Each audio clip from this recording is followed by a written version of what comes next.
My name is Angela Stathi, and I am the new CEO of ReloadGreece.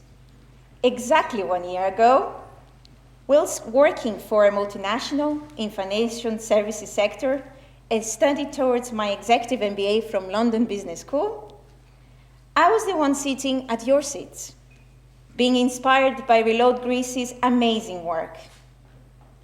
1 year later, and after presenting my idea to ReloadGreece's accelerator program, I'm now standing in front of you as their new CEO.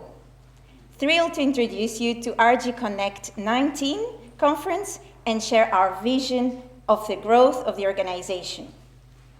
For those new to the organization, ReloadGreece is a UK-based educational charity, founded 2012 with a mission to educate young entrepreneurs to develop their businesses, connect like-minded individuals in the diaspora, help inspiring entrepreneurs in Greece and in the diaspora in their journey from early stage of their idea to raising their first round of investments. We introduce them to the UK and Greek startup and investor ecosystem. Our aim is to create a new generation of entrepreneurs, to create ventures that have a social and economic impact in their home countries. Our uniqueness stands that we are the first organization outside of Greece and the only Greek organization that is helping startups connect with the diaspora. Nearly 5,000 people have been educated through ReloadGreece's programs. Over 10 million investments have been raised from our startups. And 200 new jobs have been created, which is more than 70% in Greece.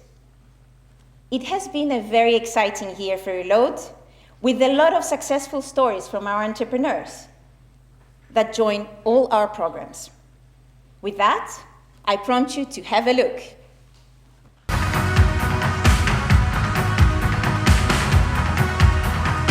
I feel alive when I'm with these guys. I get up in the morning and I mingle with people that dream and want to achieve and want to change. And look here, this is amazing. And we have entrepreneurs, we have also people from the diaspora and wealthy people that are interested to make a difference. So we put all together and this is priceless. So the impact can be huge.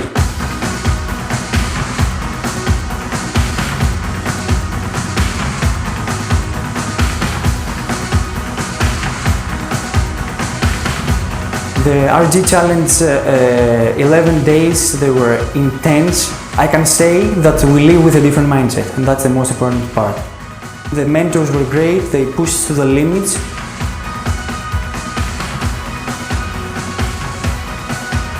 It was great to be giving back to my country. It was very inspiring to see their passion and going after for their dream.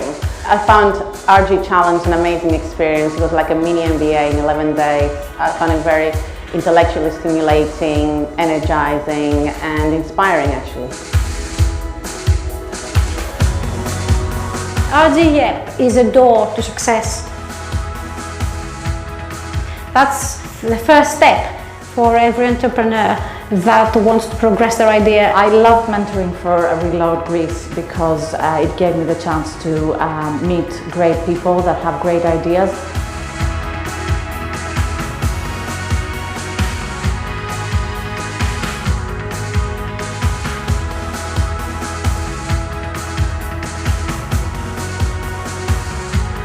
To develop a long-term sustainable ecosystem in Greece, you need a lot of different ingredients, and events such as RG Connect enable to bring all of the different players within the ecosystem together. We're bringing the community together, and this is what ReloadGreece is all about, and this is what today is all about, inspiring people to feel that they can really drive the change that they want to see in their communities. It was a perfect opportunity because it matched with our ambition to build bridges between the Athenian and Greek ecosystem with the UK and London one.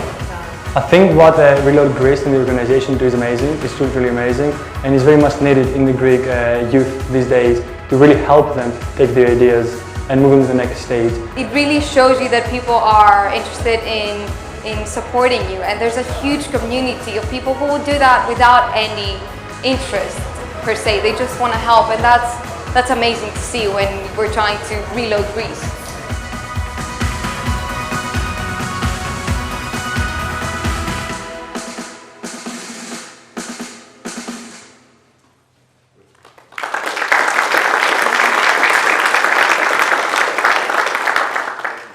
So I hope you got inspired by this video. So I would like to share with you that all this work, it's actually a significant part of the operational cost of Reload Greece, including the running of our educational programs. It's very much covered by the help of our donors and support, and that of our in-kind supporters, for which we are extremely grateful for. Being a small team of 4, we are in need of this support to continue our work. And despite the organizational size, every year we manage to run 3 accelerator programs, including a bespoke program and this flagship conference. As the Reload Greece community grows, we hope that our members will help us create a sustainable model. Already in May this year, and with the help of our pro bono lawyers, we now require entrepreneurs that participated in our programs and activities to give back to Reload in the form of a donation, a small percentage of the money they raised through the investments in the first 12 months of taking part of our activities and programs. The latter is one way that we can become sustainable in the long run. However, until those funds are put in action, the help of our donors is still very important for us to continue our work. Today, we promise you a day full of insight and inspiration. This year's conference brings together an international community of entrepreneurs, investors, academia, policymakers, joining us from all over the world. The US, the UK, Belgium, the Netherlands, Serbia, UAE, and of course, Japan. With inspirational talks on how to raise funds, how to scale up your business, technology, innovation, AI, robotics, 5G, Internet of Things, smart cities, electrification of transport, the future of work, female leadership, startup pitches, there is plenty of networking opportunities. It is a unique day for you to learn, get inspired, and connect. Before I lead towards my concluding remarks, I would like to invite you to download the Presso, the networking app that we have introduced this year, for you to see the agenda and also interact with us and give us the feedback for every single session. I also would like to share that today our keynote speaker has changed, and we have Lord Billy Moore, CBDL, which is the founder of Cobra Beer. He will be sharing his extraordinary path to entrepreneurship and how he created a global brand. With that, I would like to hand over to Mr. Houpis, who is our Reload Greece chairman and board of trustees, and he will moderate the first session with our politicians, talking about mobilizing the diaspora, driving innovative investments in Greece.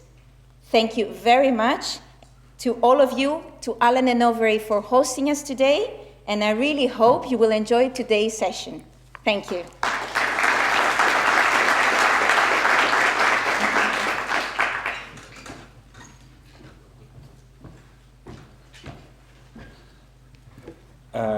Can I invite the panelists to join me on the floor, please?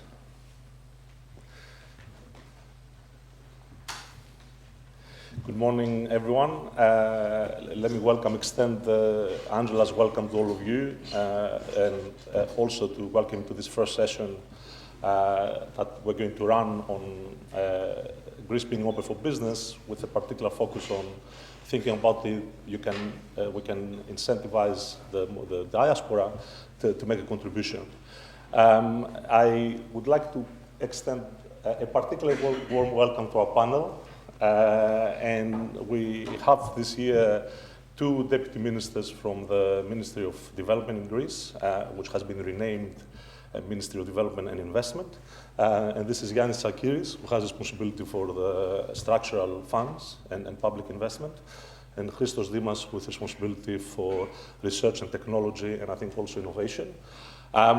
We'd also like to welcome Grigoris Dimitriadis, who's General Secretary at the Foreign Office, but also with responsibility for international economic relations and what we use, the word we use in Greek, exostrefia της Ελλάδας. So you're very welcome, you're in the right place. And then last but not least, Yannis Emanuelidis. He's a partner in Allen Overy, probably known to a number of you, and we think that Yannis brings tremendous experience in terms of the practical aspects of investing in Greece, both if you're a big investor and if you're a small investor. And so our plan is I will open with some remarks in relation to our theme. And then I'll hand over to Yannis, Christos, and Grigoris to present their views on those policy subjects. And then lastly, to Yannis Emanuelidis to offer us his views from his practical perspective. I'm aware that one of our panelists, Yannis Sakiris, has a bit of a time constraint, so we're going to try and go reasonably quickly to meet that time constraint. But there is a chance that Yannis might need to leave before the end, so I'm just excusing him in advance. Okay, so let me just give you a few observations on the theme of today. And I will start with the last part, which is investment, okay? Now, what I'm gonna put up here is an index which may be familiar to a number of you. This is called the Ease of Developing Business. It's run by the World Bank. I think we've looked at this ranking numbers before. This is a ranking, it's not a score. So a high number is not where you want to be, okay, before anybody gets excited. And so the reason we've shown this index is it's particularly focused on setting up businesses and new businesses, okay? And although it's run by the World Bank and the focus is on worldwide markets, you can also compare how Greece is doing with a number of other countries.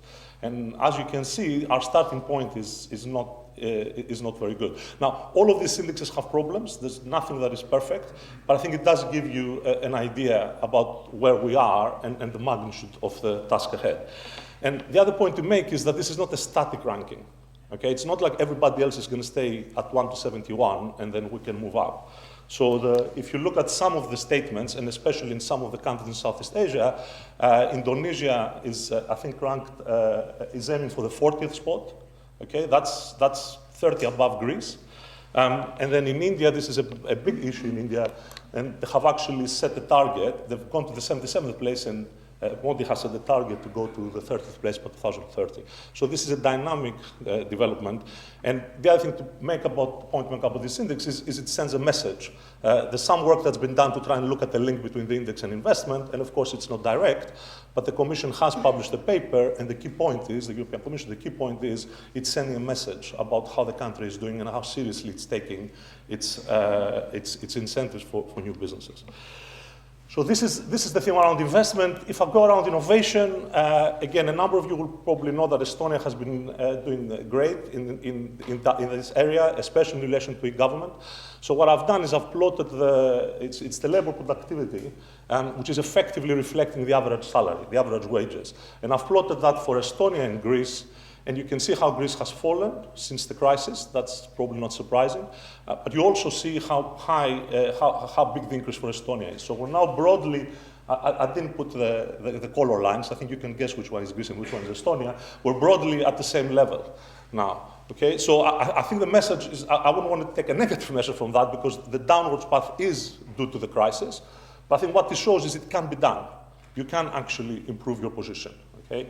Now, one of the areas that I think is important to think about in terms of improving that position is how do you create jobs that are value-adding, through research and through innovation. And in the last year's conference, I had put those numbers up. It was the program of the previous government, and it was talking about the investment that would go in terms of funding R&D in universities. And as you can tell, these are significant amounts. Okay, the program told, for those that don't speak Greek, you can read the numbers. It's 685 projects for 394 million euro. Okay? So the question here is not necessarily that there isn't money going into the education system. The question is, how do you turn that money into ideas, into commercial propositions? And here I think there are lessons that can be learned from other countries. And as we are in the UK, I asked a few of my colleagues about what does the UK does in this area. And you can see this program that they have come up with. It's called iCure, and it's effectively not very dissimilar to what Reload does, but it tries to go to universities and generate ideas around programs so that people that get funding from the university can turn those ideas into commercial propositions. Okay?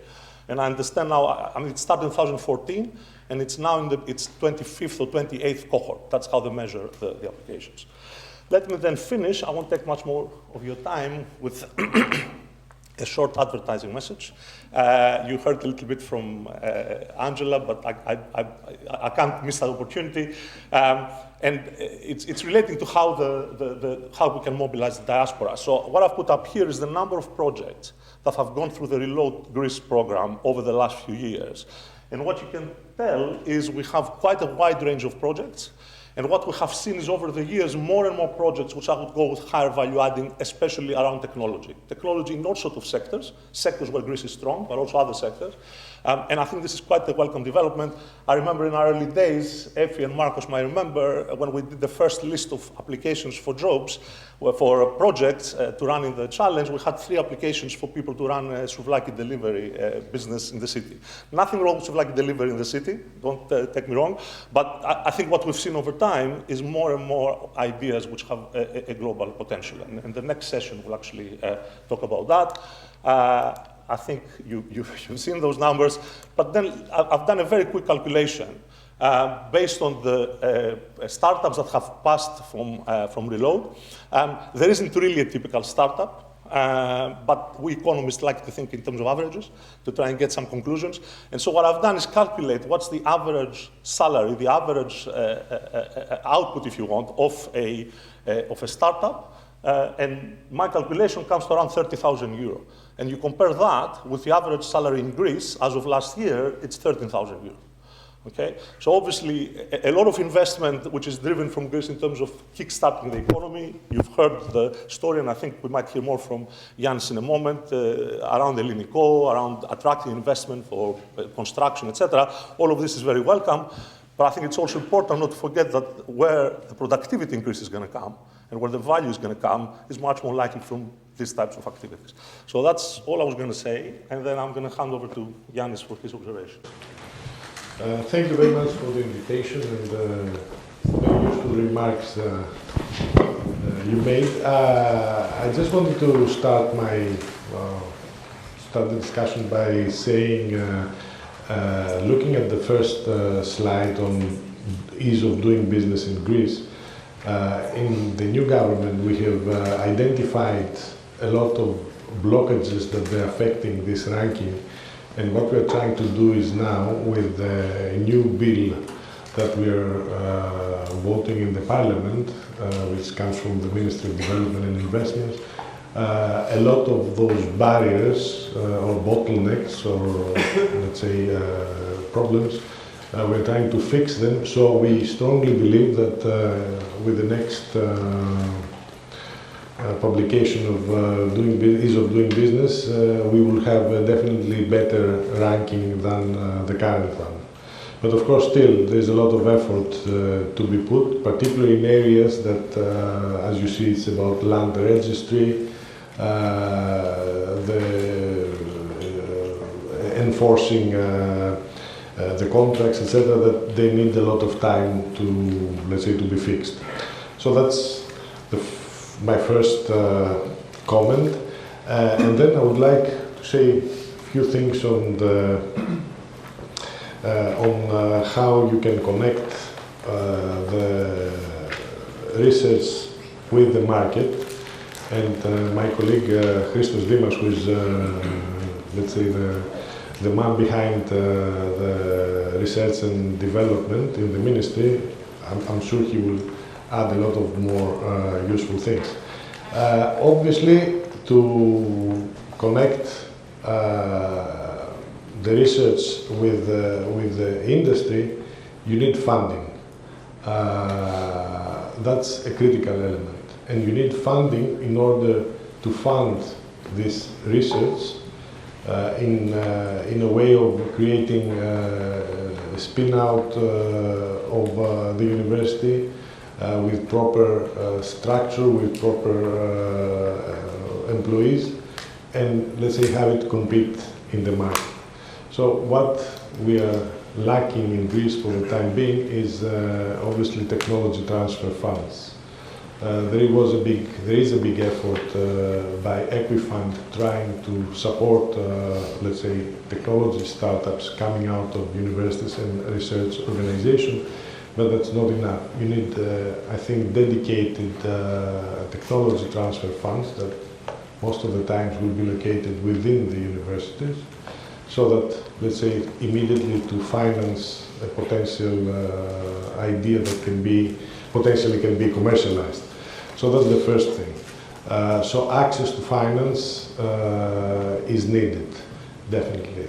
Another remark on what you said about the average salary is that unfortunately in Greece there is no favorable stock option law, which is an alternative, stock option is an alternative of the salary, and obviously in a startup company when resources are scarce, by having a proper stock option plan, you can motivate and attract high caliber employees. So this is something else that we are pursuing in the ministry by looking to create a favorable legislation and environment, particularly to address the stock option issue for employees of non-listed companies, which obviously are the startups that we are concerned. So that's some comments from your slides, from my point of view, and I would be happy to continue the discussion and answer any other question you may have. I suggest Jan will go through all the panelists and then we can open to the Q&A. Christo, do you want to give us your views? First of all, I would really like to thank ReloadGreece for the invitation. I think such initiatives are crucial, so you will find the support you need from the government, and it's very important that it keeps on going, so congratulations and thank you very much. Commenting on the slides before, Yannis correctly said that one of the primary objectives of the current government is to improve the competitiveness of the economy. And we are less than 3 months in the government now, and we have some important achievements already. First of all, if you see the 10-year bond rates, you will have seen that they have sunk to the lowest in the last 20 years. If you see the consumer sentiment, which is extremely important for the psychology and for the economy, it's in the highest in the last decades. So we have 2 good first steps for a government that is less than 3 months in power. Regarding the World Bank, the Doing Business study, and the Global Competitiveness Report of the World Economic Forum, we have already from July started the consultation process with the World Bank in order to see how we can drastically improve the country's rankings. And as Yannis said, apart from having lower interest rates and a better consumer sentiment, there are some legal issues which we need to see. So starting a business much quicker, or the process of giving licenses. These are issues which the bill that will pass pass this month in October from the Parliament will deal with. So we truly believe that the rankings of the next study will be much better than the current ones. Now, I have a slide specifically on R&D and innovation. I would like, starting the discussion, actually saying that the first move that this government made before either Yanis or I were appointed ministers, so it was a decision by the Prime Minister himself, was to move the General Secretariat of Research and Technology from the structures of the Ministry of Education to the Ministry of Development and Investments. This occurred in order to try to link much more effectively than it is today the research community with innovation and the business sector. So if you see on the left column, the slide has to do with the education and the research system. Greece is above the European average regarding university titles. So Greeks like to study. If you see the second column, it has to do with the share of global top publications in overall scientific publications of the country. We're about the average, similar with the European average. Now, if we go though to innovation, which is directly linked with research and development, you will see that we are not doing well. We're underperforming, and we're underperforming especially regarding the quality of the human capital that we have, especially in the country, but also abroad. So the spending on R&D in the private sector is way below the European average. In fact, if we see the European scoreboard for innovation, you will see that Greece ranks in the 20th position out of the 28 member states. Regarding how friendly we are to innovation, we are unfortunately in the last position, 28th out of 28 member states. And in the patent applications, which are relative to the GDP, we are doing way too low. So a central priority for the Ministry of Investments and Growth, Development and Investments and the government is try to connect much more effectively the important research produced in the country with the business sector and innovation, and that needs infrastructure. So we need higher speed connections throughout the country, which is the most important reason why Greece is not considered a very friendly country at the moment regarding innovation. We need more incentives, whether they are financial incentives, tax incentives, or super deductions for companies to come in and set their R&D centers in the country. We need lower taxes, and of course, coming back to the beginning of the discussion, a more friendly business environment. In fact, in the last 3 months, we have achieved to announce formally 2 important R&D investments in the country, in Thessaloniki.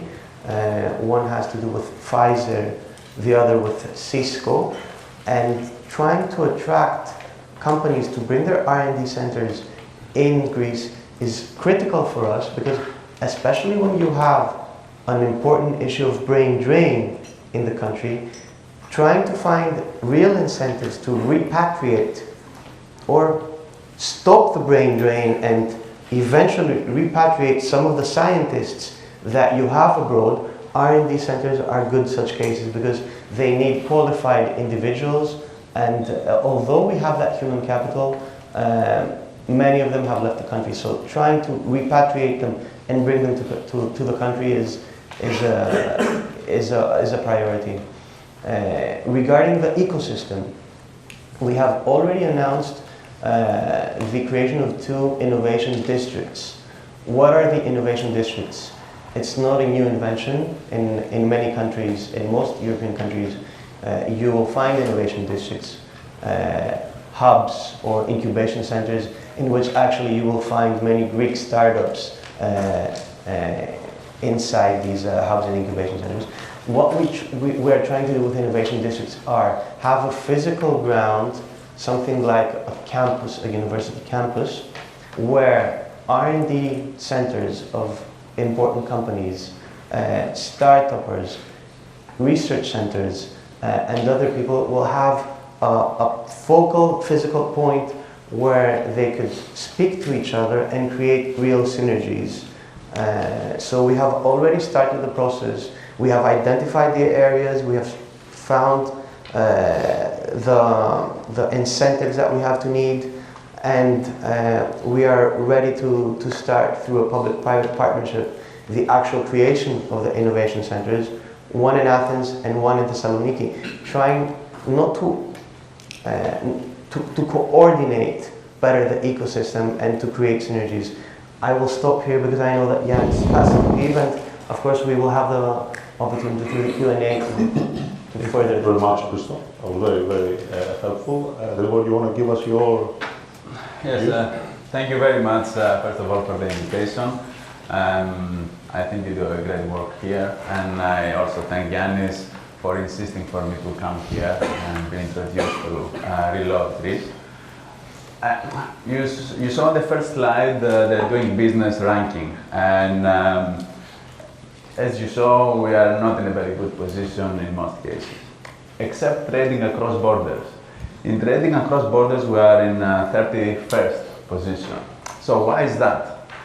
The answer is very simple. Sometime in the past, there has been an effort started in 2010 to make some reforms in trading across borders in the customs and the pre-customs procedures. Why this worked? Because there was a team that worked. It stayed and did some work despite government changes. You remember governments were changing very often at that time. So that team stayed on, it kept. And even when the leadership of the team left, there were agents of change within the customs to continue some of the reforms.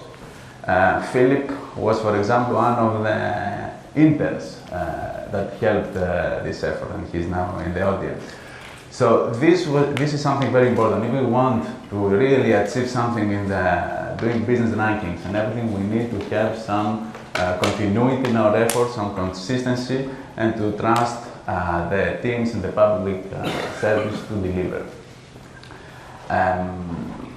Now the Ministry of Foreign Affairs, which I happen to represent, this is my first appearance, public appearance since I got this role. We tried to transform it.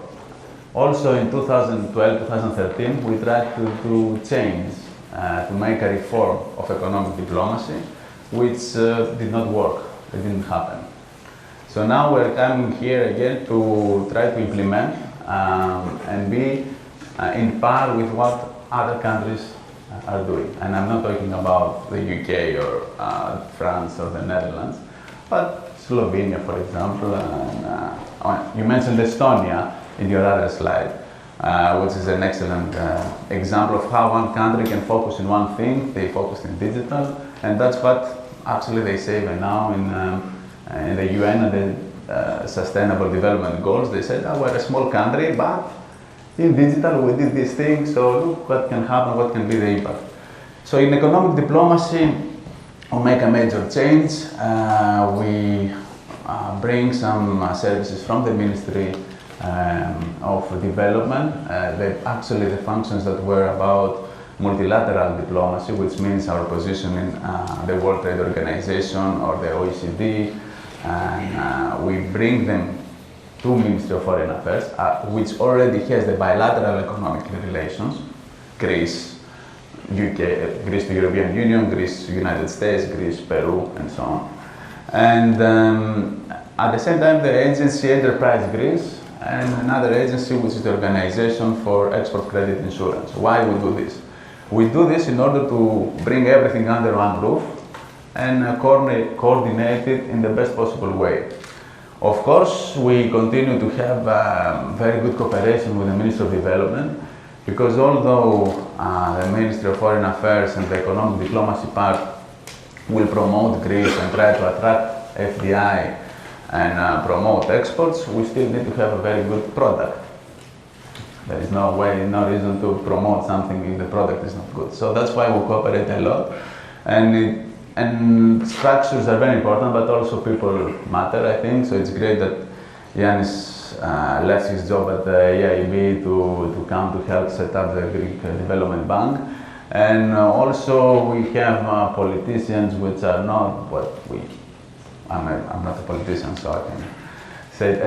so which sometimes are more problem, but Christos is, as you see, he's humble, but he's actually quite an effective doer, and I only know him for 2 months. So it is important to have a good team because people matter. So what we try to do very quickly at the Ministry of Foreign Affairs is exactly to make a new type of economic diplomacy for Greece, which will be more open to the world, exostraphia, which it doesn't translate really because it's more of a psychological term, but it makes sense because we actually need to change mentality in the country to be more open to the world, to make it modern and dynamic. Why? Because we need to have a good economic, social and environmental impact to our country. Of course, some of the audience may say, what you do within the government, that doesn't mean anything to me. But it is still important because that's how we will facilitate what businesses and entrepreneurs need. And actually here the ambassador is here, Mr. Ziras, and the economic diplomats, the economic attachés are here.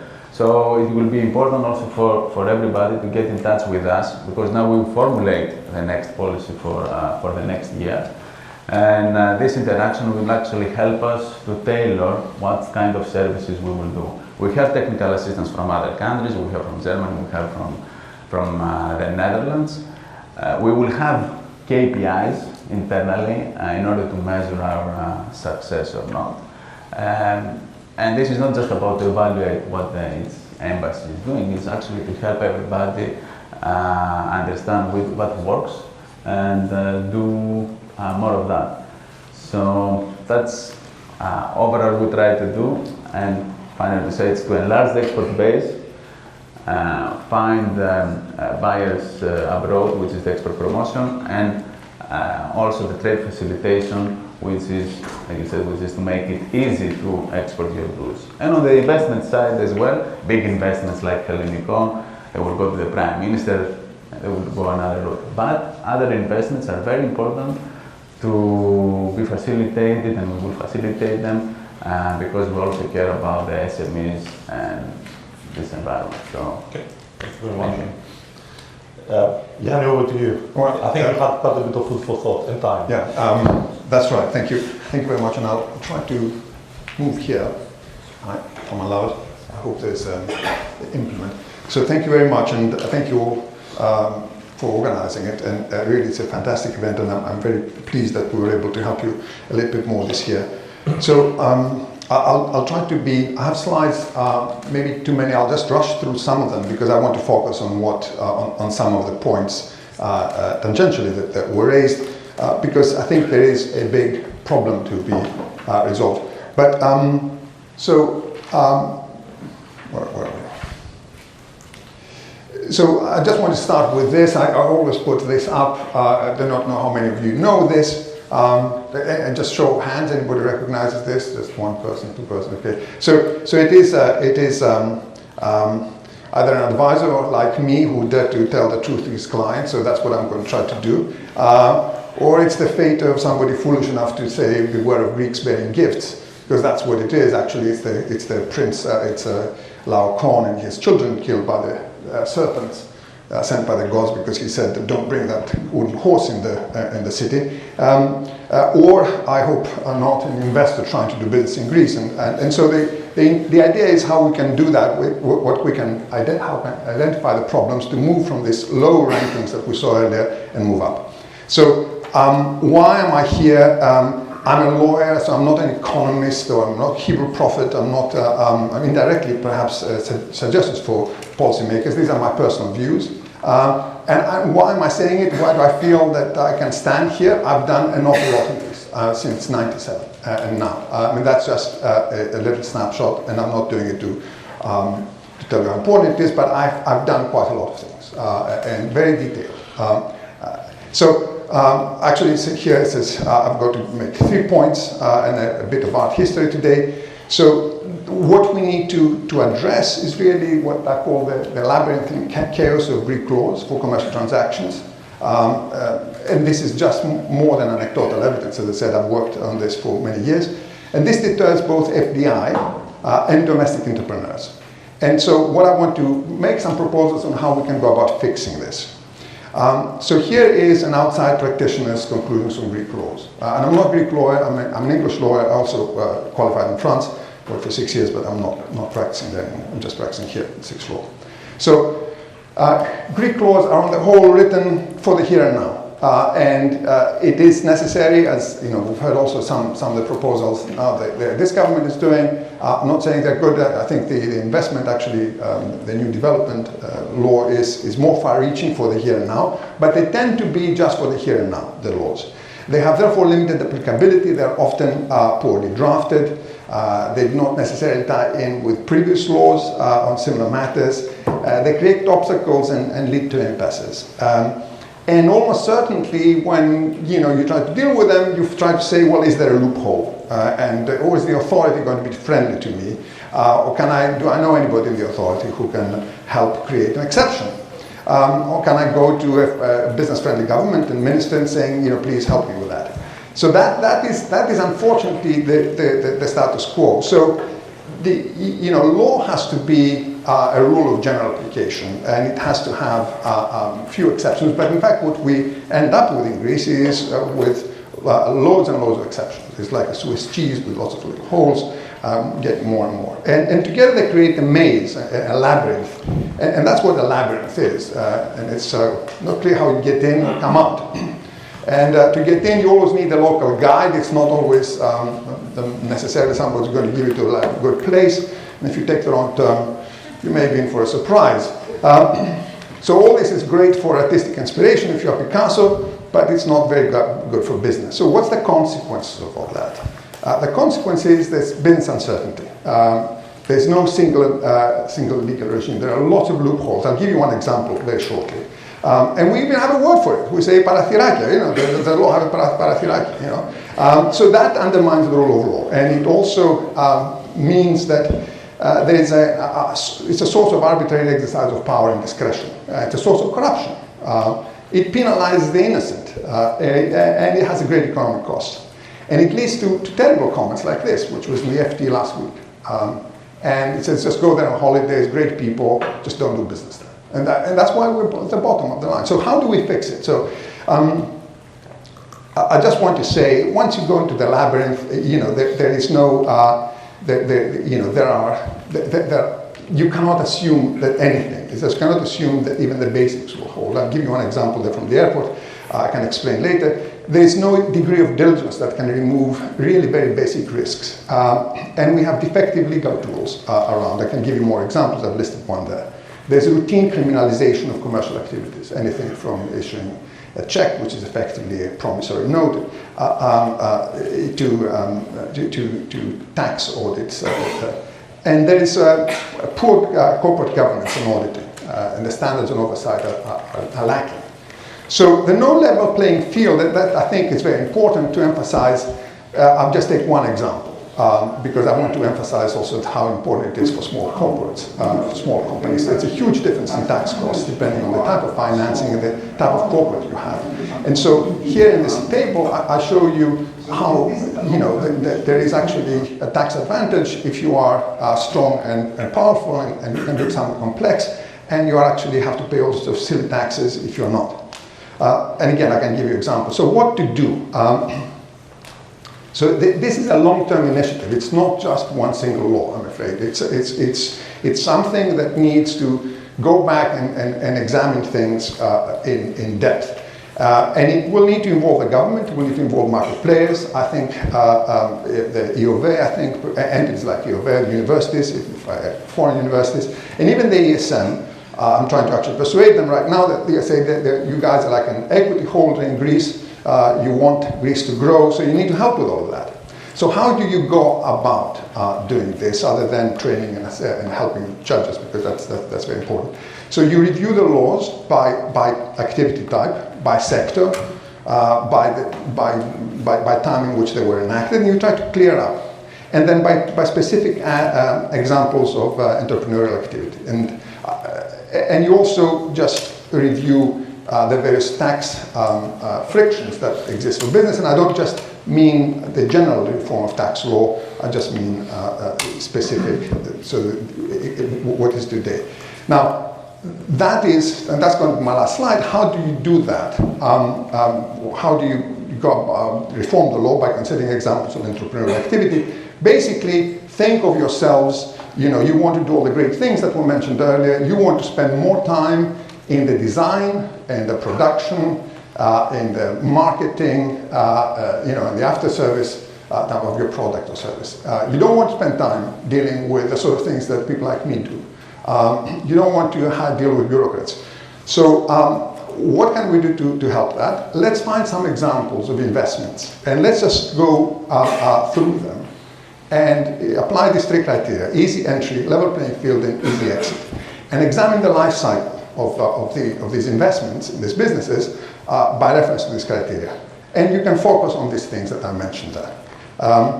So the approach has to be both principled, the three principles I mentioned before, but also rule of law, and fairness on everybody, but it has to also be practical. So, you get a license, okay, you get the license, but, if you want to sort it out, how easy it is to sort out your license, and things of this sort. So that's my suggestion. It's a big Herculean project, but I think we're at an excellent position time-wise to start it. Because I think the country collectively, it's not just the government, I'm very happy the government is doing this, but I think the country collectively has reached the level of consensus that we need to sort this thing out. So that's it, thank you. Thank you, Yanni.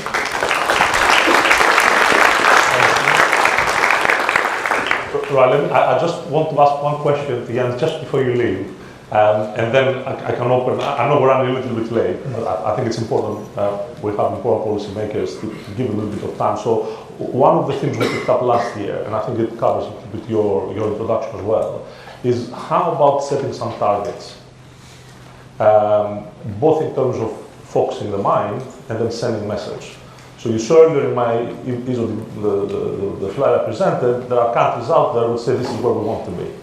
Now, I've heard that the story that we're going to improve a lot, and I don't want to put you on the spot and commit to anything. I mean, I'm clarifying, but it's something which we said last year as well,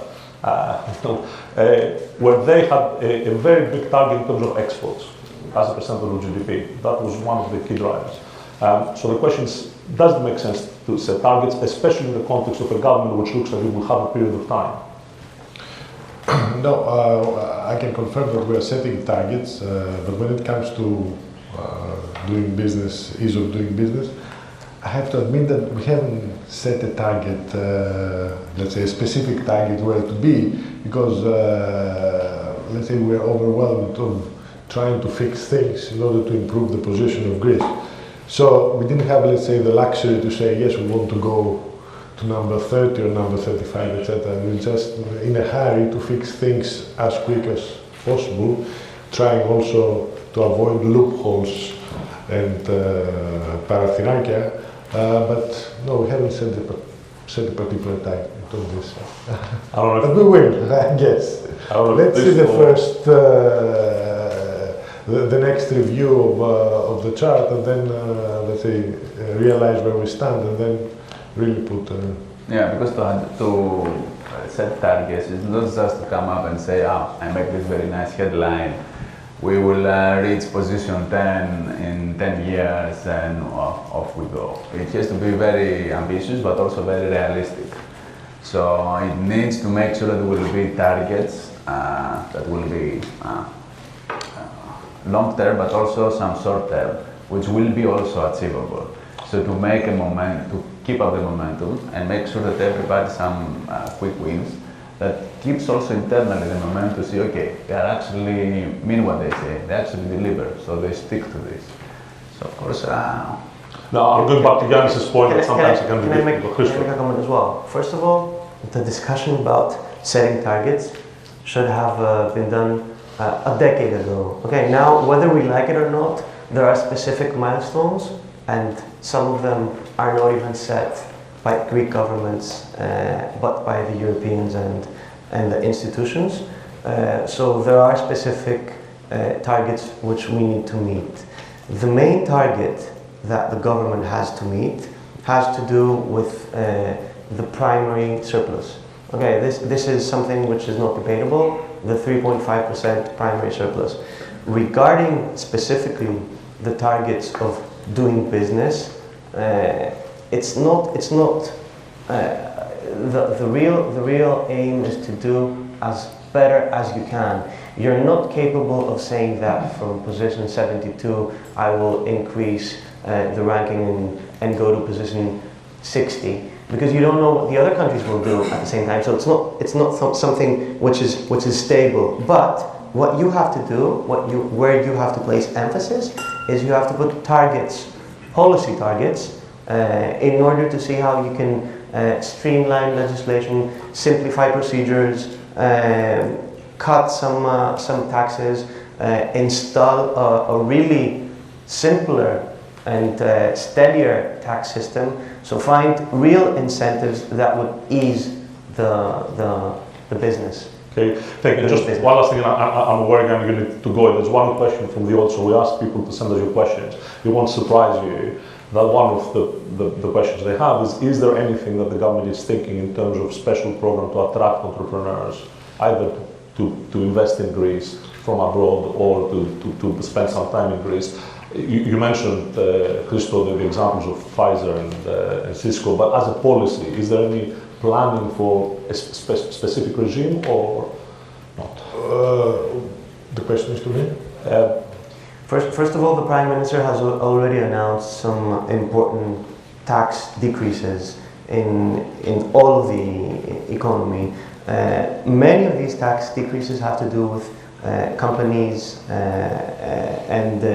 and businesses. So the first set of incentives has already passed through Parliament. This is not sufficient on its own. It's only the first step, but we shouldn't forget that we are only discussing about a government that is less than 3 months in power. We are trying to make, as I said, I'm repeating myself, but doesn't matter, the business environment more friendly, which is a very important incentive. You mentioned Estonia in your slide. Estonia is all transactions between citizens and state, or government and state, apart from 4, can be done electronically. That's what we're trying to do in Greece as well. We're trying to make a more friendly state. We're trying to accelerate the privatization process in order to attract strategic investors in the country. We have accelerated the Hellinikon project, but it's not only the Hellinikon project, it's other big investments in the country as well. But also, as Yannis said at the beginning, try to build incentives for SMEs as well in order to produce more and create more job opportunities. Thank you. Now, we're pretty much out of time. Any questions from the audience? So, I run a small company that you've never heard of, but 85% of North America paper production goes through our software, 30% of China paper production goes through our software. Last year we won a Queen's Award for Enterprise. And 6 years ago we opened an office in Greece in the middle of the crisis, and now Greece employs 12 people, I think. So when I hear promises about improvements, I'm very skeptical, because you say you cannot tell us a target for the rankings, but how many days does it take to open a business? How many days does it take to sort out things? Why don't you have targets that you share with us about these things? And if you want, I can give you 2 specific targets. It's practically impossible to pay bonuses in Greece. Okay, we have to declare falsely that the employees are working overtime when they are not, because we cannot pay the bonuses.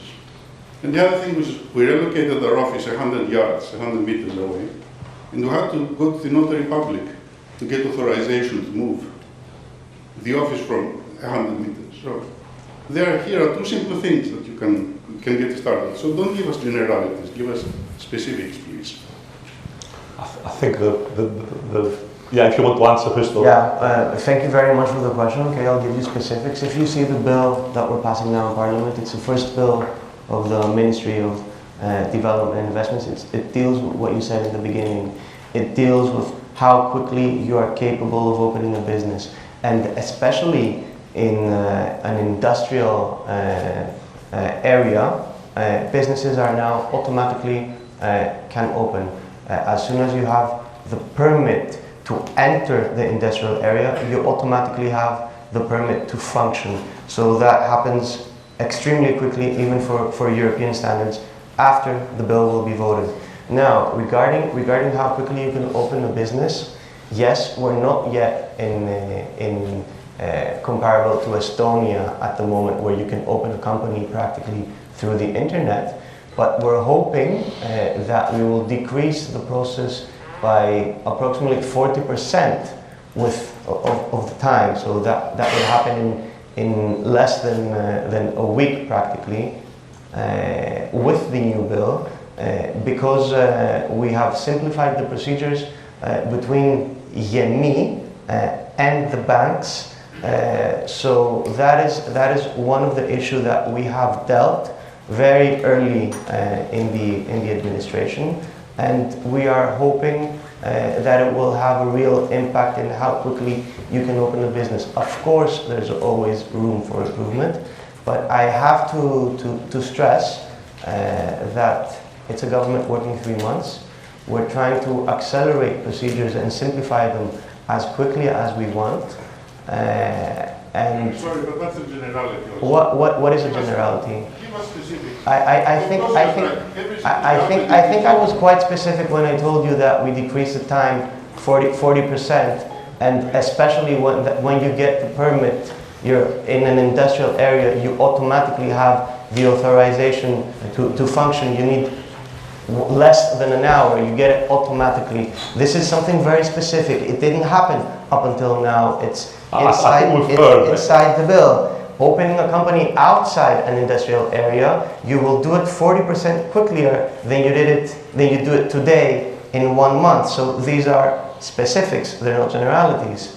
Because I think one point I was going to make also in my closing remarks is, as you've seen, we had this table last year, and I'm pretty sure there's going to be another conference next year.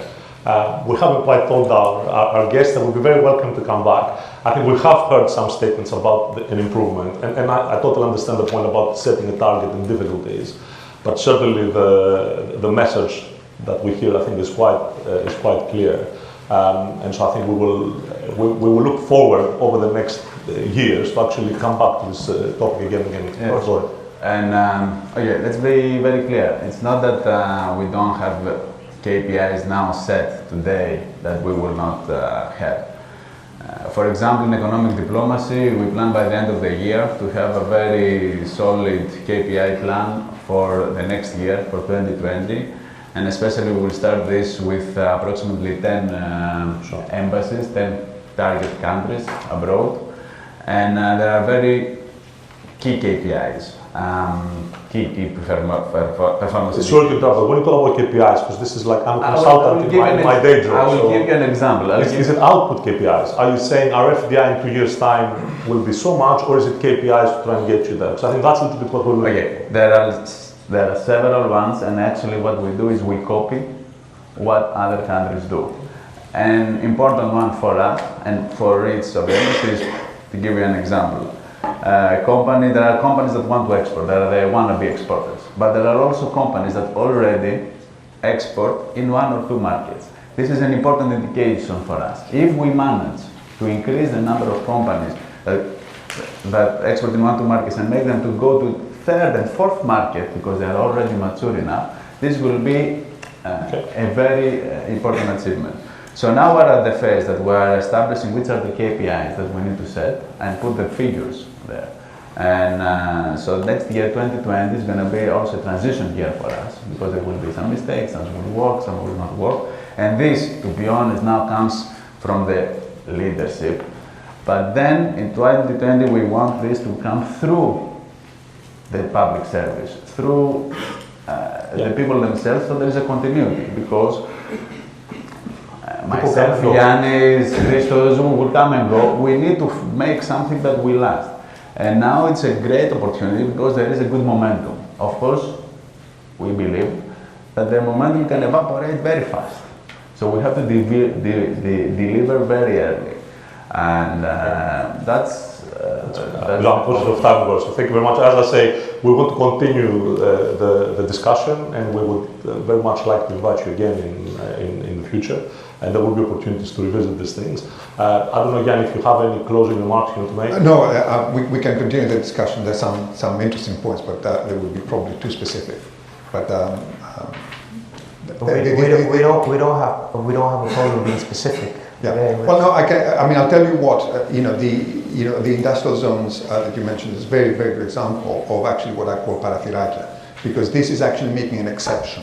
The whole point is you want the rule of law to apply to all new businesses. You don't need to go to a specific regime. We have in Greece fantastic, laws that we've done for infrastructure projects. The ring road, the motorways, the airport. And I've had actually a colleague of mine say to investors from Canada, one of the biggest pension funds, that is a client of ours, and he's Australian, my colleague is not Greek, and he's working on TAP. He says, Greece, he says, if you go into one of these regimes, special regimes, it's safer for the investor than even Norway. But that's because you have created a very big parathiraki. You just said if you come and do the Trans-Adriatic pipeline, you will have all this benefit. Yeah, we can continue the conversation. So the regimes, the industrial zones, it's very good to solve the immediate problem. What you want to have is to have the same ease everywhere. That's I really hope industrial zones were that good as Norway, but unfortunately they were not up until recently. And one of the problems that industrial zones did not work in Greece that effectively was that they were not functional. So I do not really agree with the point that being within an industrial zone solves all of your problems. Of course, you want to have rules that apply all over the country for everybody, but industrial zones are not existent only in Greece. And one of the problems that Greece is facing is the fact that companies, industries that should have been included in industrial zones were installed even in the last decades outside these zones. And this has to do not only with the way that businesses function, but even with environmental laws, with labor laws. So having good functional industrial zones is crucial. I don't think that industrial zones were that effective as doing business in Norway in the past. Okay. Hopefully they will become though in that was slightly different to the point, but as I said before, I'm happy to discuss afterwards. Thank you very much. Can I ask you to join me in thanking everybody for the participation? Thank you much for coming. The time follows for the next session. The next one talks about how to build the startups with a global scale. Angela will chair that session. Thank you.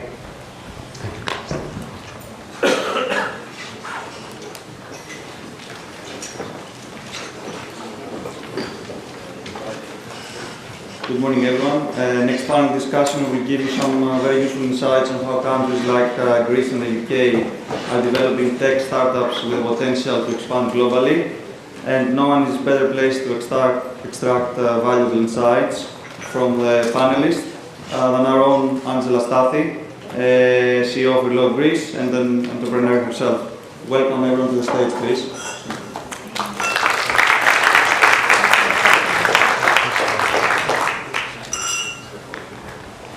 So first of all, I would like to thank our government to be here today. Thank you for coming from Greece just to tell us about your initiatives. We're very pleased to have you. And as well His Excellency, the Ambassador of Greece that is here with us today. So we heard a lot in the previous session. We are very pleased as Reload to hear that the Greek government is heading hopefully to the very nice, good and right direction.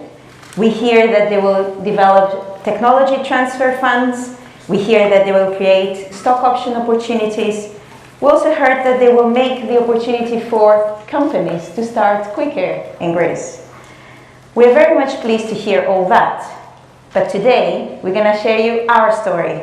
the story of Reload helping a startup that came from Greece into our programs. So, here we start. We have with us Anastasios. Anastasios happens to be the co-founder and CEO of Smart Powered Networks. In 2019, actually just a few months ago, Anastasios joined ReloadGreece program. He has 10 years of experience in the renewable energy sector, and he holds multiple degrees in the energy and masters, and then he decided to pursue it as well, a PhD that he's currently completing at Imperial College. So, during his PhD, Anastasios decided to develop his smart powered network. And there we are, today here with Tony Kypreos, who happens to be a very inspiring entrepreneur. He is a founder who has multiple exits in the healthcare, digital media, mobile, including an 800 million NASDAQ IPO of an agency.com. He has a very large corporate experience, executive boards at T-Mobile. He has a corporate venture experience, managing director of M&A deals. Really a very impressive background. He also, in his spare time, happens to be a professor as well at the University of Cambridge in business school. So, today, Mr. Kypreos is here to describe his work with the UK government at the Global Entrepreneurial Program, and also to tell us how he is collaborating with ReloadGreece. So, Mr. Kypreos holds an MBA from Hellenic Business School, and a business and science degree in physics and electronics, and also he's a neurolinguistics programming practitioner from the University of California. So, Mr. Anastasios, tell us exactly what Smart Power Networks is developing. Thank you very much, Angela. First of all, I want to thank you for having us here, for giving us the opportunity to speak between you and Tony. The ReloadGreece initiative is great, and we thank you for that. So, Smart Power Networks is a technology startup. We're developing innovative control and automation solutions for energy systems that will radically change the way we operate them to this day. Just to make that clear, our first product is the Smart Network Controller. That is a device, a physical device that supervises, optimizes and controls energy assets of any kind in a coordinated manner. While we're here, essentially our company is a Greek company because both myself and my co-founder Dimitrios were of Greek descent. And even though we have we call it the global HQ here in the UK, we have the dream of establishing a base of operations back home, because we may have heard the Deputy Minister saying that we don't do well in combining research and business. But because I have graduated from the National Technical University of Athens, Ethnico Metsovorio Polytechnio, I know firsthand that the engineering expertise of Greeks is tremendous. So we want to exploit this expertise. That's why we want to have our R&D base back home. That's the first reason. The second reason, though, is that our solution is a must-have for decentralized systems in general, and energy systems are going towards decentralization at the moment. But Greece's energy system is naturally decentralized due to its unique morphology and geography, with these hundreds, maybe thousands of islands we have and so on. Very good. I'm very pleased to hear that you're developing this company and also you're being helped with Reload. But tell us a little bit, how did you get introduced to the Global Entrepreneurial Program and how this program is helping you? So we got introduced to Tony a few months back through ReloadGreece, so thank you very much for this introduction. We have graduated from the RG Challenge. For the ones that just joined us, this is ReloadGreece's intense 11-day accelerator program running every year in London. So we met Tony through RG Challenge 4 months back, I believe. Now, the first discussions we had with Tony were very intense. Tony wanted to assess the capabilities of our team, the potential of our product, and in general our business. Once he completed this assessment, he sponsored us to the next level, which was a peer review assessment within the GP with energy specialists they have. We had some tough questions there, but we've been lucky to pass through that, and I have to say that I'm very happy because only 1 in 20 companies that try to do that, they get accepted, and we're now accepted by GP. And now someone will ask, what does the GP for you? Well, essentially, it identifies and recognizes smart power networks as a company startup with exceptional potential for global growth. Now, that can mean many things, but essentially I have to say that Tony has been supportive in many different ways. First of all, and that is critical for a startup of our scale, he helps with connections. Connections that can bring, first of all, commercial deals, actual traction, or attracting investment.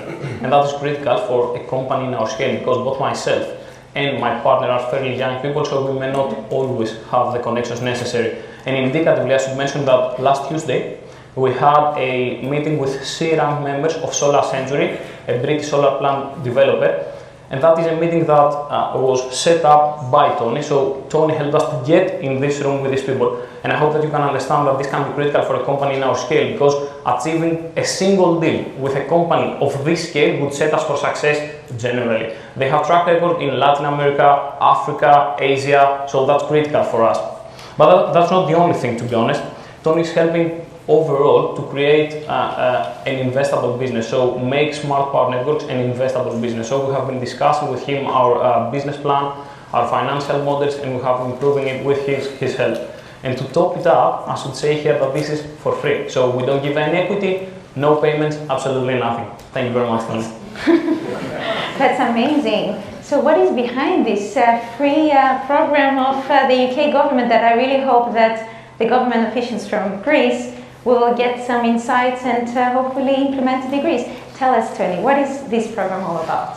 Well, firstly, I think I should bring both of you with me everywhere I go, because you can be my agents and introduce me always. But first thing, I'd like to just thank ReloadGreece, because it's such a tremendous initiative, and I've seen a lot of progress over the last few years, and the quality of startups has improved. And it's really something that is beneficial. Such a small team shows how small team focused can achieve so much. And also it's good to follow the previous panel, and I found it really good to be self-critical but very specific and action-oriented as well. It was very transparent and honest, and I really appreciated that. In terms of GEP, it's the only program of its type in the world, but I think an adaptation could work for Greece, to Greece's requirements. But it was conceived in 2005, and it was conceived by the Innovation Minister of the UK, Lord Sainsbury, and he realised three things. One is that, or two things specifically. One is that entrepreneurial talent stimulates prosperity and growth. You know, many of the companies that are big now didn't even exist 20 years ago. And the key thing he realised is that the UK should attract that talent from anywhere in the world. It's not just to promote UK entrepreneurs, but to find them and attract them. Secondly, he realised that they don't really, most entrepreneurs, and I'm glad you're going to clear up some of the red tape in Greece. I just hate bureaucracy. It's worse than tax even. So he realised that entrepreneurs don't want to really engage with civil servants. They want to engage with people like them, maybe more experienced, who have been through the journey and been through the troubles and challenges. And so he wanted to create a small team of serial entrepreneurs, existing entrepreneurs that could probably help. So I'm one of 15 people around the world that are retained by the British government, but we're very standalone. We do what we need to do, and we have to be existing entrepreneurs, we have to be existing investors, and 4 or 5 days a month we scout the world for world-class companies. And in the last 10 years, the GEP has brought over 400 early stage companies, many of which have achieved exit and done very well, and helped raise over £250 million for them. So that's really part of it. The key thing about ReloadGreece, you do my work for me. So rather than having to travel around, I can go to ReloadGreece and already see 5 pre-screened great companies. This is wonderful. We are very pleased to hear that we are doing the pre-screening for you, and we are very glad that we have also Anastasios with you, and I know you have also introduced some other of our companies to the GP program, so we are very thankful. I think what will be very interesting for our audience today and those listening to us on the live stream is very much to share with us what is the criteria that the GEP looks at when they pick the right startups for the program. Yeah, we do. I think, as Anastasia was saying today, we do tough love. We don't want to sort of like just be complacent, because it's better to be embarrassed in a small room than embarrassed in public. So we try and cover those points. So first thing is, we really look at the team and the IP. We do a very similar due diligence to a good process for a VC. You know, would we personally invest in this company? But the key thing of the top is having met Anastasios and his co-founder Dimitris, it's really about the team. Are they open? Are they open to criticism? Are they open-minded? Are they open to learn? Are they self-aware? Are they pragmatic and honest? Because markets change, products change, but the team has to be resilient and adaptable to pivot or to change, because they're going to face these challenges. Are they leaders? Are they potential leaders that are capable of scaling up and internationalizing? So that's really important. Obviously, early traction is important and validation, because I was really impressed with Anastasios, it's not easy to get Ian Marshall, who's a FTSE 100 company chairman and CEO, to be an advisor. So that sparked a little bit of interest.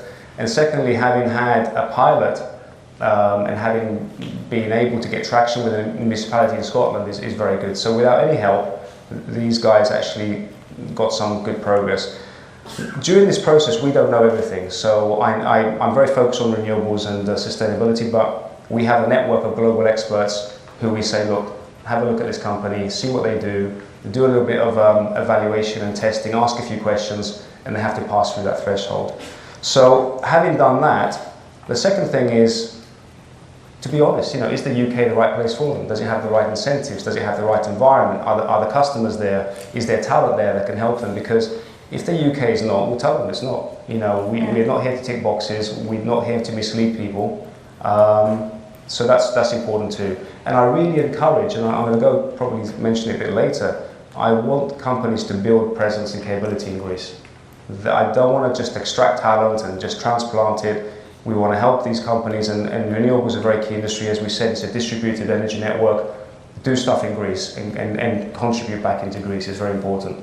The third and final thing is, can we personally support them? Because there's no point promising everything and delivering nothing. So, most of our deal flow comes from word of mouth referral. So if Anastasios is not happy, it's going to no more ReloadGreece stuff, right? So tell them. So we have to make sure that we deliver. And he was so good. I went with him to Solar Century, which is a world-leading company, and it was a very intense meeting. We had 1.5 hours with the board, and he really delivered. He really has a follow-up, and if you can strike a deal there, that's an exponential potential. So we have to trust these guys to be able to give them our best network and to be able to go in there and deliver. Amazing, Anastasios. I'm very pleased that you delighted also your deal maker as well, introducing to the big, large renewable energy company. So we heard from Tony on his view of what the Global Entrepreneur Program is doing from the UK, but I'll be interested to hear from your words.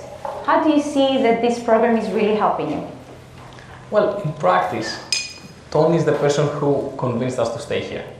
Because you see, as I mentioned earlier, we're committed in having R&D back home in Greece. And because both myself and my partner have been finishing up other things we have been doing, for example, I have been finishing my PhD, we thought of going back. And we started having discussions with some investors, as well as organizations back home that can help us get off the ground. But then we met Tony, and Tony recommended that it is fine to have an R&D base back home to explode the expertise that we want to explode. Fine. But why don't you commercialize through a global HQ in the UK? Because the setup is better. And actually, he recommended two things. First of all, you can get a strong advisory board, which is necessary for a startup in our scale.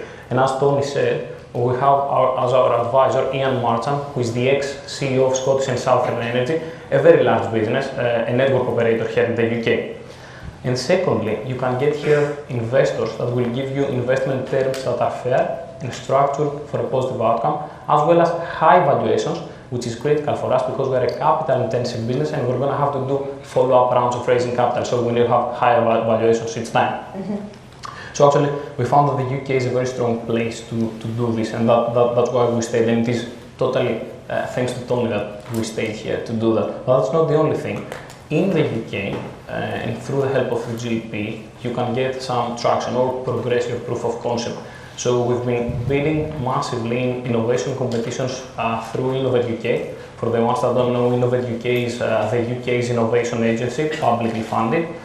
So we managed to get one of these projects up in Perth, the Scottish Perth, a small town there. where we're going to have to do our first pilot. And with Tony's help, we have been chasing other competitions as well, and we hope that very shortly we're going to be in a position to have some deals, some very good deals. So overall, we're seeing that the partnerships we can establish here and the routes to market that we can achieve look very positive, and that's why we stayed here. Impressive, impressive. So Tony, we hear that Anastasios is delighted of the work you are doing, and we really hope that in Greece we will have more collaboration and do programs of that nature as well. But Tony, tell us, why do you think UK is the best place for a startup at the moment? Well, actually, I'll ask a question. How many people in the audience have studied at some point in the UK? Oh my gosh. So, you know, there's a head start there, right? So something obviously is good, at least the universities. I'm quite lucky because I've got Greek parents and I have dual citizenship, so I'm very passionate about Greece. But I was lucky to be born in London, and it's a very vibrant place. And that hasn't been always. It's been in the last 10 years. It's been a stimulus program. It's been directed intervention by certain government initiatives. So there's hope in terms of making changes. And you may be aware of certain disruptions at the moment and polarizations, but it hasn't really affected the venture capital industry. So I think in the first half of 2019, there was $5.09 billion invested in venture capital companies in the UK. And in 2018, the same period was 3.8, I think. So it's the most ever. So there's a relentless drive, and it doesn't seem to have been affected by political uncertainty in some way. So once these early stage and growth stage technology startups take off, they have great resilience, greater than the actual economic foundation. So yeah, that's the key thing. I think the other thing is there's certain, as Anastasios mentioned, there's very often industrial strategies and interventions that are very focused on certain themes. Mm-hmm. So I'm very passionate about climate change and sustainability, and there's a £1 billion fund initiated around that to support not just UK scientists but global innovators to make initiatives and more collaborations. So yeah, these are the things that I think make the UK, and there's always something happening in London, in Birmingham, in Manchester, but particularly in London, there's a vibrant community. The key thing I said about staying in Greece but being international is that by being international, you have to be able to compare yourself with the best. How good are you really? You know, Anastasios, you must have seen different people, different caliber.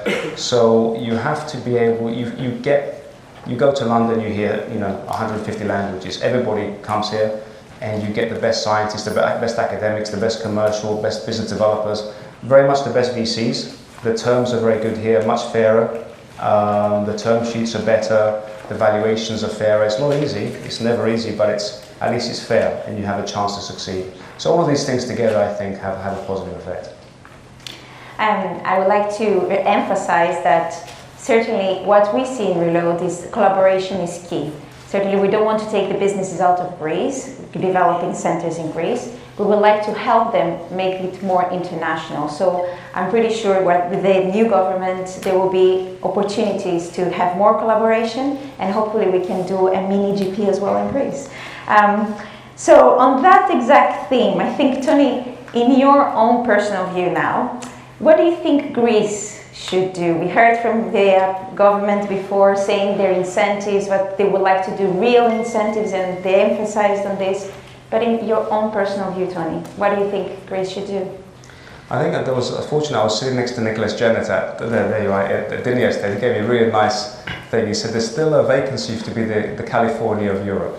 And that's a nice vision to do, and that needs a lot of differences and changes. But Greece is a very unique place, and we talked about Estonia. Estonia has no assets, nothing. It has nothing compared to Greece.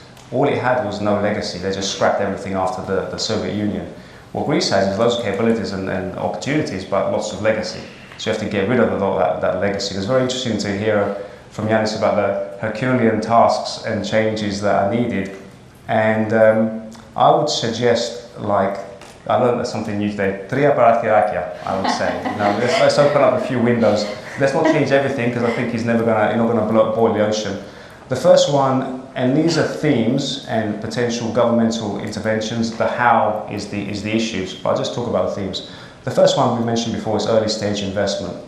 And that needs a lot of legal reform as well to make these things, acceptable for investment, but stimulate some angel investment, like the UK did with E.A.S and SEIS. Create some education around wealthy people or even not so wealthy people to participate in this growth opportunity. Give them tax reforms so they can offset tax and not have capital gains, and create opportunity for pre-seed investment so companies like Smart Power don't have to scramble for investment straight away and have to travel to Germany or Berlin or wherever they go to. Give them a chance to get a little bit at the beginning. And secondly, as a follow-on, there is really progress in early stage investment in Greece, but not competitive enough. So more is needed, and make it more beneficial and less dangerous for foreign investment to come in here. So some paratheraki around that for more US and UK investment to come into Greece will be beneficial at the seed stage. So that's that. The second thing I'd say, I think it was mentioned earlier, was university commercialization. You're amongst the best in the world, from agri-tech to biotech to signal processing to all sorts of things. And I've learned a lot from the technology cluster in Cambridge, and I think there's learning to be done. I like the industrial zone idea, and Thessaloniki and Athens. I think Heraklion as well as a potential. So that is another thing. And the last one is focus. There's no point doing everything. And I'm from digital and I don't have an issue with digital, but I just don't think Greece will benefit from more online casinos and online marketing companies and this sort of stuff, right? So what are the three key things where Greece has unique attributes that can benefit and can actually change prosperity, change balance of deficits, export know-how services, and actually do something in Greece rather than go away straight away. So that is the three obvious things: tourism, agriculture technology, and renewable energy. The morphology and geography of Greece is unique. You can create and apply world-class innovations and actually take them abroad. So, just around agriculture alone, agri-tech is really taking off. Apply your IoT, your sensors, your drones, your AI, all these sort of things. Apply them and bring people together. Your year and the technologists, and make them work together. And because Greece has great quality output like olive oil and dairy and other produce, but it's not competitive and it's not productive enough. So if you were to actually stimulate certain things, initiatives around those thematics, I think it would have really tremendous impact. Wonderful. I think we heard your personal views, and we also heard the government before, but now Anastasios, from an entrepreneur's point of view, what should Greece do to welcome entrepreneurs more like you? So, to be honest, I've seen some positive change already. I'm hopeful that things will change even more.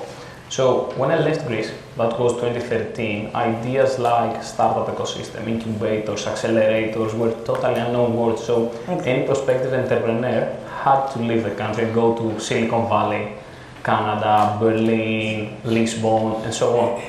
Things have changed a little bit.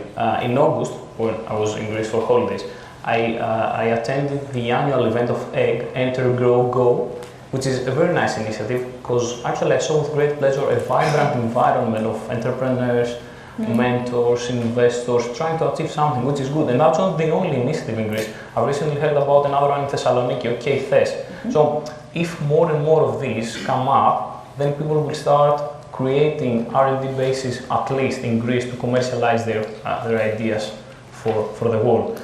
But also with reference to the new government, it's been 2-3 months now they have been elected. Now, with particular reference to my sector, renewable energy, we've seen some change happening. So they have already announced a first round of auctions for onshore wind and PV plants.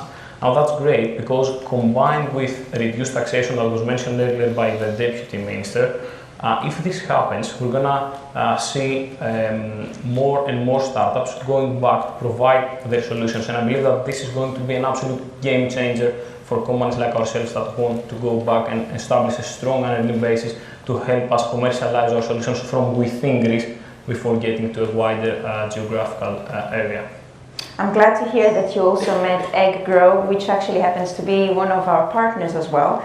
And as well, OK Thes, we work very closely with them. So all this is wonderful to hear that a startup like yourself is being helped in the UK, and you see some progress as well in Greece. And yet we also hear that Greece would like to be more open, modern, dynamic, remove the blockages, I'm using the language that was used before, and as well become more real and become really giving these incentives for the Greek diaspora to go back into Greece. So all that is very pleasing to hear from Anastasios' company, and as well, Tony, we thank you very much for helping Reload have this connection with you, and I hope you're really going to help more of our startups. So I would like to thank my panelists today for sharing their story, and I hope to see all of you as well listening to the startups that we have as well in renewable energy, and a panel as well in energy. Very pleased to have you all here today. Thank you very much.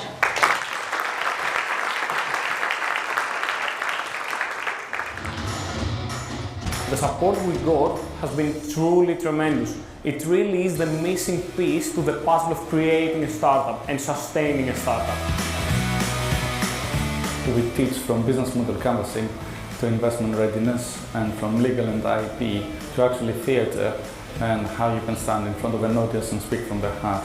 It has been amazing to see them developing over the last 11 days. The progress was tremendous.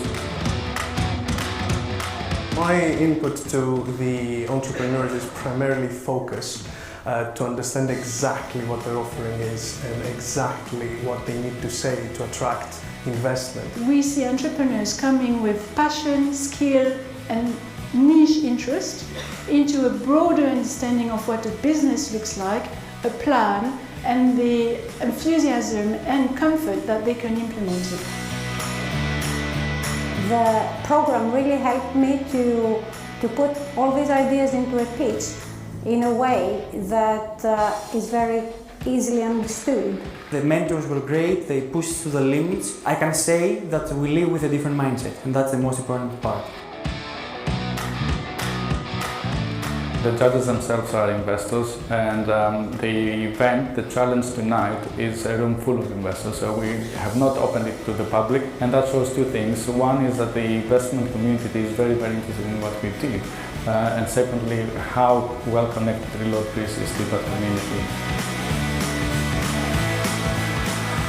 In my career, I've invested about 3 billion for very big insurance companies, but I have more recently moved on to invest into startups, a much more exciting area, and I'm so excited to getting to see these people and hearing their ideas and help them along and hopefully invest. I think ReloadGreece has really come up with this tremendously inventive idea.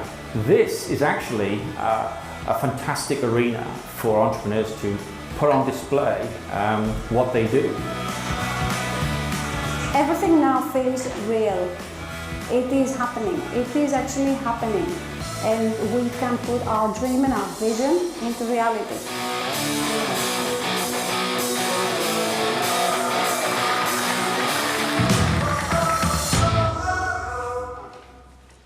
And now please welcome Mr. George Kybernetis of Kybernetis Group, who will introduce the next panelist.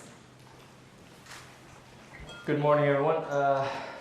Thank you for attending what promises to be a very interesting session, or at least I believe so, about medical tourism in Greece and the milestones and the key challenges that we're currently facing.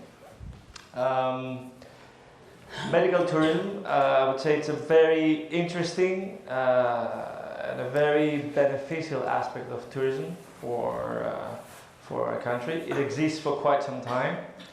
However, it has not really been developed other than some private initiatives that we have been actually speaking before. On the other hand, countries like Thailand, Singapore, USA, Turkey, which is right next to us, has been developing for quite some time. I think recently medical tourism has been giving to Turkey about 4 billion to their annual income. So it's quite a substantial income for a country, especially in days like that where we need it.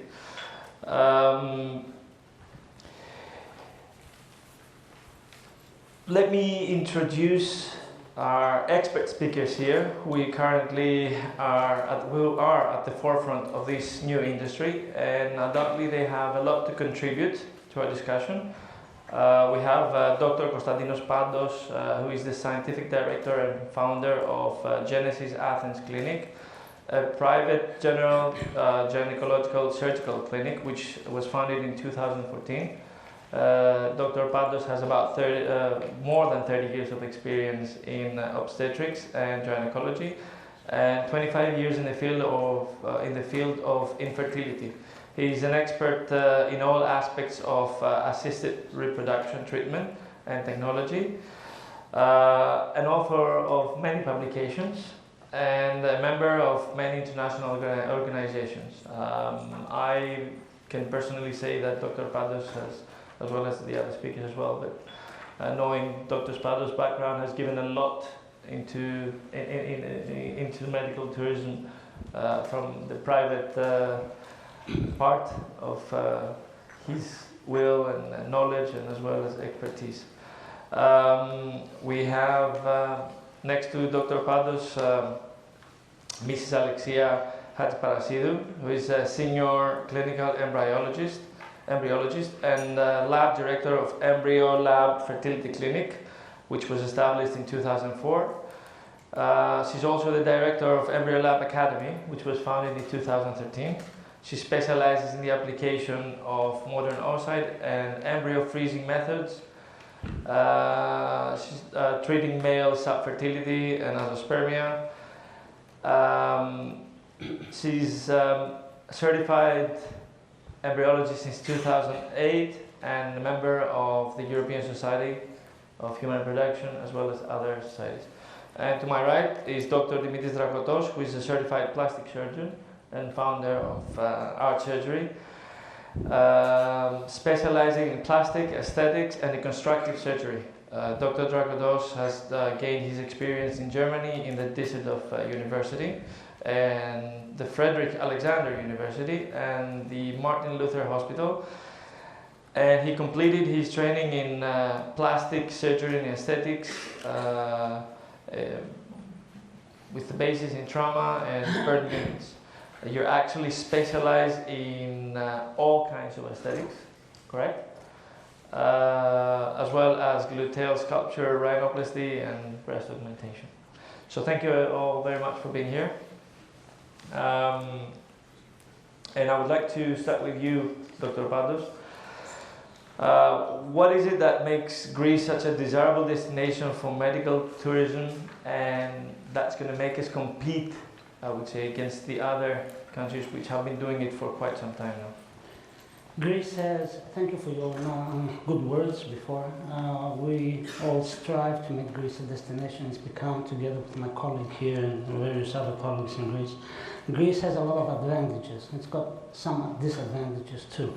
Advantages are the landscape, the nice weather, sunshine 80% of the time, unlike England, for example. And the islands, a secure place, and cheap medical services.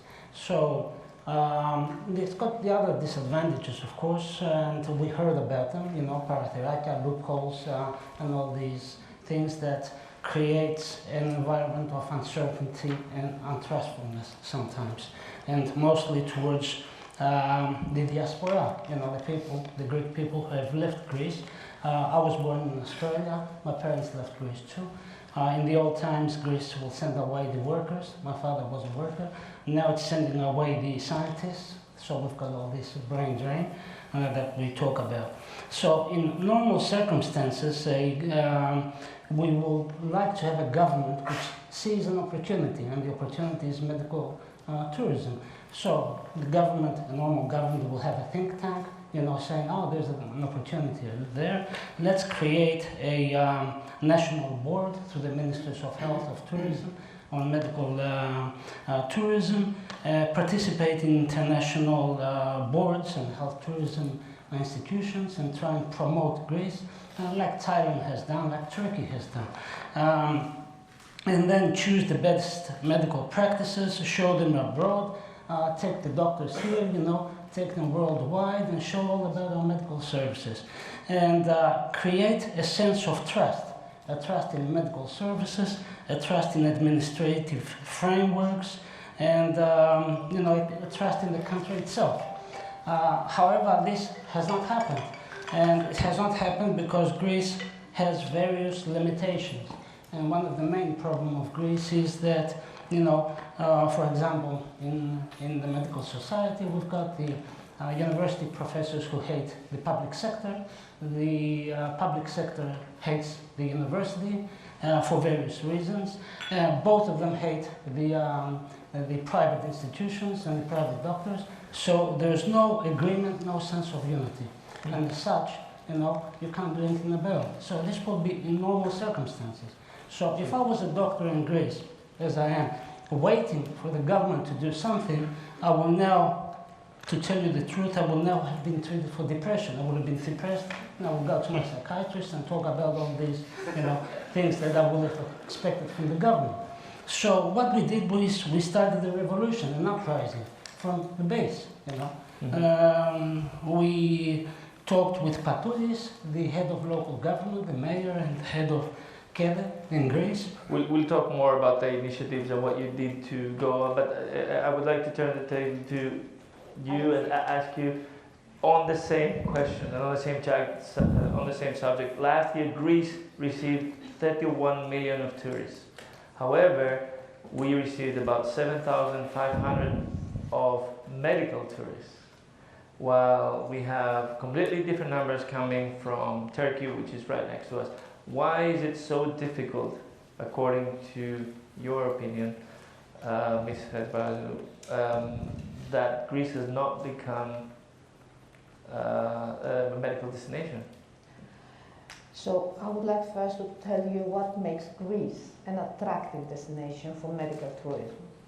We do have a high scientific level, we do have high infrastructures, and we are very quick in adapting new technology. I wouldn't dare to think that there is something that I could implement into the lab for the benefit of our patients, and I wouldn't go for it. Whether this is a new technique or a new method, whatever it is, wherever in the world. That means that we do offer high science in combination of high technology. The other thing that makes very attractive Greece as a destination is that all these are offered in a quite low cost compared to other countries. So people and patients, prospective patients, more and more consider Greece as their destination. Obviously, we have lots to do. It's early days for us. We need to catch up. I wouldn't compare ourselves to Turkey or Thailand. We have our own initiatives and our own way of thinking. So I wouldn't copy and paste. I don't really like this approach. I could take from them lessons learned. I could learn from them, but I would implement our own strategy, which is more tailor-made in our mentality and our culture. So this could make an impact to the society and Greece overall, because it would give us a unique proposition to the international platform of patients, and we could claim a higher position in the international scenario. Mm-hmm. Mm-hmm. Interesting. And how about you, Dr. Zagros? How do you perceive that? Oh, of course, I agree with everything that's been already said. It's we have a lot of advantages. We have some disadvantages, of course, but we have a lot of advantages as a country. I would say, first of all, I'm representing let's say a part of the medical industry that has to do with medical aesthetics, which is a huge industry right now and growing like crazy. So in this we're talking basically about plastic surgery, aesthetic plastic surgery, that is, we're talking about elective procedures. People choose when and where they want to be operated. And in this case, when you choose when and where you want to be operated, you can have in your mind all things that would make that a good or a bad choice. For example, it's important for me to know that Greece is a beautiful country, because if I want to go there, undergo an operation, maybe I want to spend some time there and have a good time. We're not talking about non-programmed operations or procedures. They're elective procedures. So all these advantages that been mentioned before are important for aesthetic plastic surgery, or even for other kind of treatments in the medical aesthetic industry, like let's say less invasive treatments from energy-based devices or injectables or things like that. So from my point of view, all these advantages that Greece has are even more important in the sector of medical aesthetics. Would you say that cost is something that really gives us a comparative advantage? Of course it is. And I wouldn't say that services in Greece are cheap, but I would say that services in Greece are value for money. And I would add something more than that. There are things that are not, at least not directly comparable. Let's say aesthetic procedure in the States and an aesthetic procedure in Greece. Okay, there is the matter of technique, there is a matter of experience, I don't know, a lot of things come into discussion. But when we're talking, for example, for aesthetic, non-invasive aesthetic procedure performed by an energy-based device, let's say a laser, then it's the device, the procedure, and the result. And the devices are the same, the results are the same, and the prices are lower. Interesting.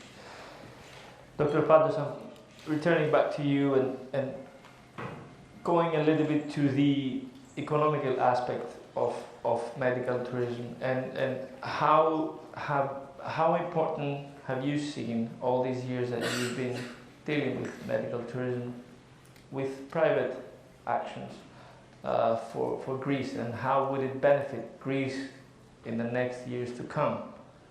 I would say to the economy. What would it give to the economy? What have you seen from other examples around us? What I can only stress is my experience of this. Greece now is a destination, not is trying to be, but in our field at least, in vitro fertilization, is and has been for some time now a destination. We now have couples coming from 67 countries around the world, and I will a bit later say how we achieved this. So we have couples in thousands coming from the United States. We have couples in hundreds coming from the UK. No patient in Greece today, no couple will even think about coming to the UK for in vitro fertilization, when this used to be a norm over 10 years ago. But we now have hundreds of couples coming from the UK to Greece, even some lords, for example. So this is all by word of mouth. When they come to Greece, the economy is helped in many ways, not only from the medical services, not only from the destination point of view, but also from putting money into the economy, taverns, restaurants, islands, tourist destinations, and making Greece an ideal place for someone to visit, not only for medical tourism afterwards, but for other things too. So we have achieved this. I remember a couple from the States who came over. They had 15 IVF attempts in the States. They had nothing to do with Greece. He was actually of Jewish background, the guy. And when they came to say bye-bye, you know, and thank you very much for everything. By the way, they got pregnant too. I said, how did you find Greece? I said, we love Greece. We love Greece so much. We bought an apartment down in Kavouri, and will be coming here and spend some holiday time here. So they came over, they paid €3,500 euros for an IVF procedure. They left about 600, 700,000 euros on an apartment they bought. They had the best of views for Greece, and they went back to the States in Florida where they reside. So, I mean, the Greek economy can be helped in many ways out of these medical services that we provide. I'm very, very proud to have been part of this changeover from Greek couples going outside of Greece, and now we have all these couples coming from all over the world. We had a couple from Mongolia, for example, who will think that the couple from Mongolia will come to Greece with their interpreter from the States. So we have all these extreme cases.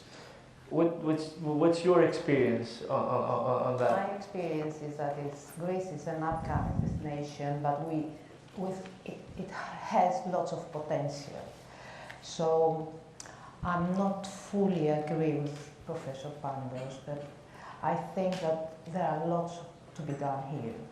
First of all, we need to approach this big and complex project in a 360 way. And all the stakeholders that may be involved, they should contribute. And if we think medical care, and not only IVF, that medical care is divided into 4 phases. One is the prevention. The other one is diagnosis. The other one is treatments. And the last part is recovery. Every one of these phases need to be approached in a different way and with a different mindset, and involves everybody. I thought it involved clinicians, laboratory personnel, ITs, business people, people involved in hospitality, but since today I know that it involves politicians as well. So, and thank you, Reload, for that. You expanded my horizons since today. So if we approach these phases in a 360 way, with all stakeholders there contributing with their knowledge and their expertise, we will be able to identify threats, because there are threats here. It's not only the brand name of our company or our profession, it's the brand name of Greece that it's in stake. And we should think it not as a tunnel vision way, but an open way, that we have in our hands the brand name of Greece. So we need to identify threats and try to minimize them, while exploring the potentials of the business opportunities that involves everybody. So it's not only what one patient can do, it's that what we can do for patients and make the difference in the global scenery. Interesting, interesting. Dr. Dragotos, I will add another obstacle, I would say another point to this question. Obviously, we do realize that it is quite important for the economic growth, but do you think that the income that is going to come out of the medical tourism is something that is going to create better facilities, better infrastructure, and at the end of the day, it's going to help all the doctors and all the people that are working, all the Greeks around the world working in the medical in the medical industry, come back and boost the entire. I think it's well known that one of the biggest brain drains from going away from Greece has to do with medical practitioners and physicians, and there are a lot of people that in the past years have left Greece and relocated in other countries, and I think the main reason why they did that is they cannot actually practice in Greece. There is no, for most of them, there is no demand for their services. So in the moment we create the demand for the services, then I'm pretty sure almost everyone will want to come back. Mm-hmm. It's not that they, at least for most of them, it's not that that's a choice that they made after comparing the circumstances and things like that. But I'm talking about, first of all, I have to say I know a lot of people that we were together in the university. We studied together, we started practicing medicine together. And they didn't want to deal with all that 360 approach, basically. They said that I cannot, I will go away. So the important thing is, what are we going to do as a country, as an industry to attract young brains to come back? If we create the right conditions, then everybody's going to come back. That's my personal opinion. Interesting, interesting. I will stay with you, and I will be a little bit more, I will focus a little bit more on your segment, and I would kindly ask you, out of the number of patients that are coming to Greece for cosmetic surgery, it seems that the numbers are increasing a lot. I must say, I wouldn't say it's a stress-free process, but it's actually something, aesthetics is something that is, it shows different numbers in the last couple of years. So my question is, what are the main advantages that we have as a country to sort of procedures that are mostly, that will help these take place here? And what are these procedures? What are these common procedures? Regarding the procedures, regarding aesthetic plastic surgery procedures, breast shaping procedures, body contouring procedures, rhinoplasties, rhinosculpture procedures. I think, because we said a couple of words about that before, that we should take lessons from our neighbor country, from Turkey, for example. They have created a huge industry regarding hair restoration, and I would say right now they're one of the pioneers in the world regarding the rhinoplastic procedures. So if we take their example and try to create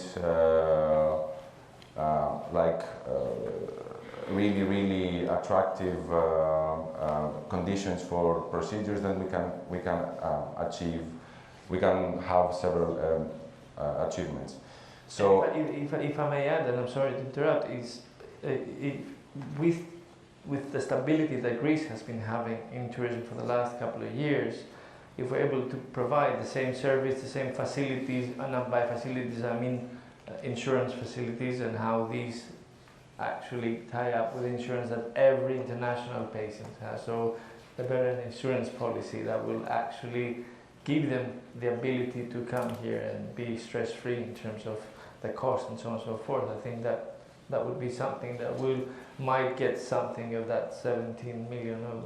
Well, I can justify my personal experience. I don't do that in a massive fashion or something like that, but I have people coming to Greece from abroad, and things regarding their insurance policies and their status as patients coming to Greece have improved over the past couple of years, and it helps a lot. Interesting. Dr. Vados, I'm coming to what you tried to say before, and I very rudely interrupted you, I'm sorry.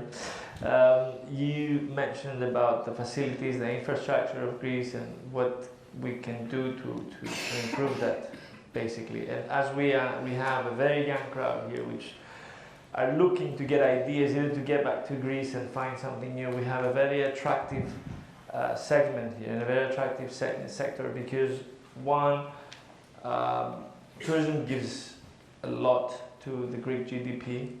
Two, it's a segment which in the past nobody was looking at, and now it's becoming, I would say, more attractive, with a lot of startups in tourism, so on and so forth. So how can these people be influenced, and how can they dream their return into putting their own work and startups into Greece, and creating and their brains into making medical tourism better? Again, I will talk through my experience, not through theory. First of all, I do not very much believe in threats, as my colleague said. I believe in opportunities and people being able to grasp the opportunities, and there are opportunities all over the place. And there are two things: what we have done at the moment and what we can do in the future, in the very near future, not in the distant future. So what we have done in the moment is we have gone to the diaspora. That's what I was trying to say before. And we went to New York, we went to Chicago, Montreal, Sydney, Melbourne, and London. We were here just a couple of months ago. So what we did was we gave speeches and talks on discussions on medical tourism and its opportunities. At the same time, I brought patients along and they gave the testimonials. By bringing their testimonials into public, they created stories. They went into Melbourne and front page newspapers and TV, and as such, I was staggered by the number of patients coming to Greece. So what we want to do is create trust, testimonials from your sectors, from everybody's sectors, and as such create, at least in my area, as I said before, we have created Greece to be a destination. My company this year is going to be doing 7,000 IVF cycles. Within the years of crisis, we never felt crisis. Within the 9 years, we tripled the number of cycles that we had in our clinic, and from 35 people that personnel that I had back in 2010, now we have 125 people. So we give even further jobs to people, and we're still growing. And we're trying to contain this, so we cut down the expenses as much as possible. So on the other hand, this is what we have done. What we can do lots of things, and we are doing at the moment. So we have created a board, a national board called Elitur, which gathers all the companies together, and this is going to be a certification board through the recognition of Ministry of Health and Tourism. We have created an international board where we have put countries like Romania, Albania, now we're talking with Cyprus and China in the very near future. We have intensified awareness, and we're going to Germany. We have created a committee in discussions with the government there, and I'm part of that committee with Patoulis. Do you have to be a professional to be on that board, or can you be a member? A professional, yes. Just a professional. You don't have to be public sector. I'm private, totally private. So we came to an MOU. I'm talking about the young people here, how you can make dreams come true. So we signed an MOU last year about, they wanted, the Chinese, from the Anhui University, they wanted to create a traditional Chinese medical center in Greece. So we said, yes, of course. We signed an MOU. You create the Chinese, but we have to have something reciprocal in China. So we signed an agreement for Anhui University to create Chinese IVF centers all over China, and of course an article there it says with Greek brand name, Genesis Athens. Mm-hmm. So this has been signed. The center has already been built, and within the next few weeks it will be inaugurated in Athens. Mm-hmm. And now we're taking the steps to open the Chinese IVF centers. Just a few days ago, talking with the dean of the University of Athens, we talked about a postgraduate study program that the Chinese are going to do in Greece about traditional medical center.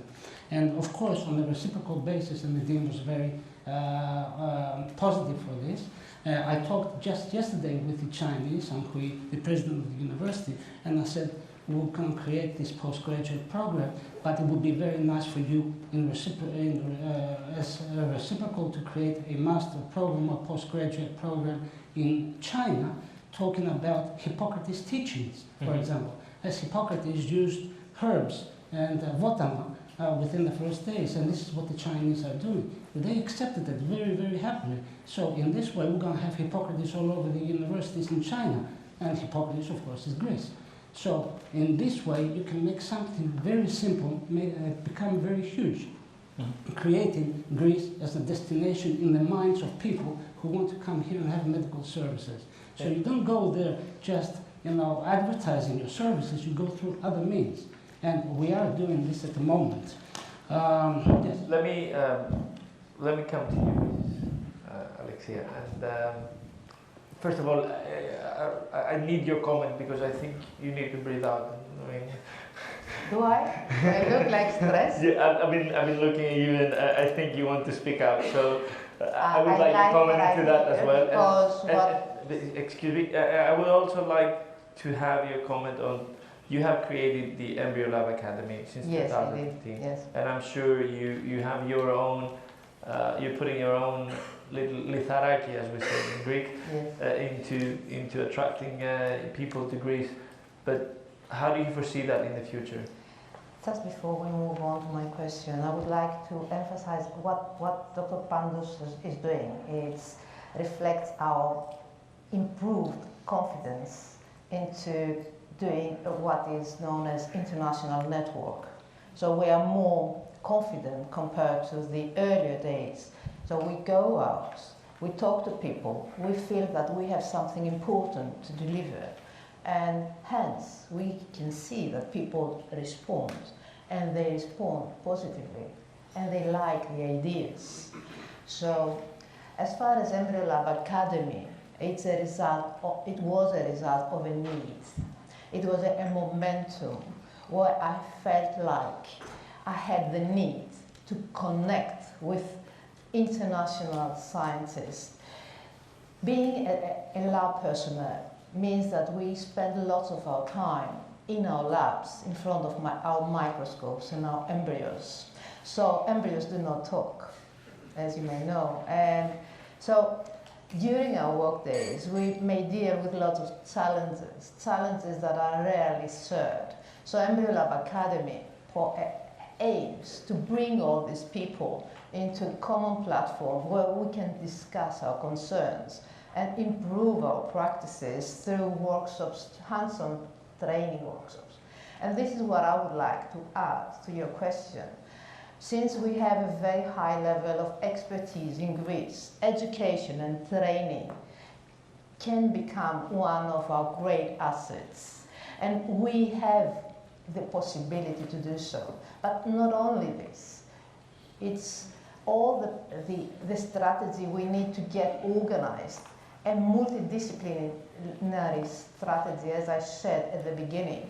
We need the hospitality to be better organized in Greece. It's not only attracting patients, it's making sure that their experience will be positive in order to increase the likelihood to have them satisfied and increase the word of mouth once they're going home back.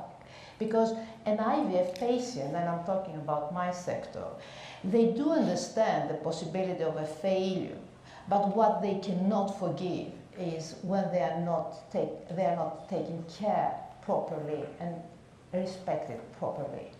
So what we should aim is to make sure that we are prepared to welcome them, to treat them, and to support them. And this means communication platforms, ITs, hospitality organization, transportation, transfers, communication, organized international departments for communication and support of these pieces. And we do get better, but I think we can even get much, much better, because at the moment we may be happy for having patients, but we are not market leaders. Where are we aiming? Do we have a roadmap? Do we know where we are going? If we have set our minds in just to be busy by having some patients, it's okay. Maybe we have reached our destinations and there are not that many things to do.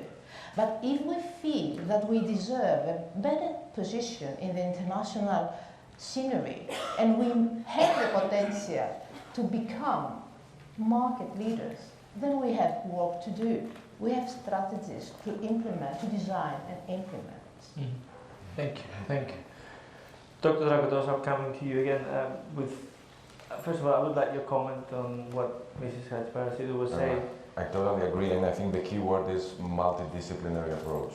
Because at least in our business, our main obstacle and our main problem is and has always been fragmentation and factionalism and dissension.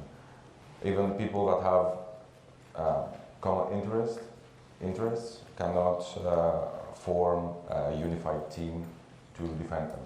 And I think multidisciplinary approach, people coming together with common interests and common goals is the key word. is very important. Interesting. So far, though, it has been a private initiative for all three of you. So, what is it that you would kindly ask? And this is actually, I would like a comment from each one of you of if there was, obviously, medical tourism is a very broad aspect and is a very important as well. I think we have defined that. I think everybody understood that. What's important here is to make big steps and try to create KPIs, 360 approaches, and see what are the reasons each traveler is coming. Try to do small steps with personal initiatives that you very well said with universities, or try to create your own marketing agenda and then approach with, connect with other aesthetics from other countries. I would like your comment as to what is the first step that you would like to do. And I mean, I know that there are a lot of people there. I mean, we are the third panel after the government, so I'm pretty sure they have their eyes and ears on us, and they're over here. So if there's one thing that you would do as an immediate step, then that would help you as a person and your efforts throughout the years. What would that be? Well, at the moment we are doing this immediate step. I mean, we're not standing in theory, we have gone into practice. We want to bring to attention Greece's history, and we're doing this through, Greece has a lot of symbolism, a lot of history. Ithaca, for example, destination or the journey, and both have their relevance. And you can have conferences taking place in Ithaca. Everybody knows about Ulysses. Not many people know where Greece is standing between Middle East, Europe, or Africa. And Kos, for example, Hippocrates Island. We are now gathering medical societies and going to Kos and giving the authentic oath of Hippocrates. They're trying to create a destination for Hippocrates. And it's really catching along as a lot of medical societies are coming along. At the end, we want to bring the government into the picture also. Because, as I said, there are three kinds of people. Those people who make things happen, those people who watch things happen, and those people who said, what happened? So at the moment, I think the Greek government is at that stage. What happened? So many people coming along. How did this come along? So we want to bring them into the picture, have them create the boards that they should have done and been responsible for this from the first place. So it's like a child growing up, become an adult. And now we're going to have a conference next year between a private institution, mine with Elena's, a public institution, as I was saying to you before, privately.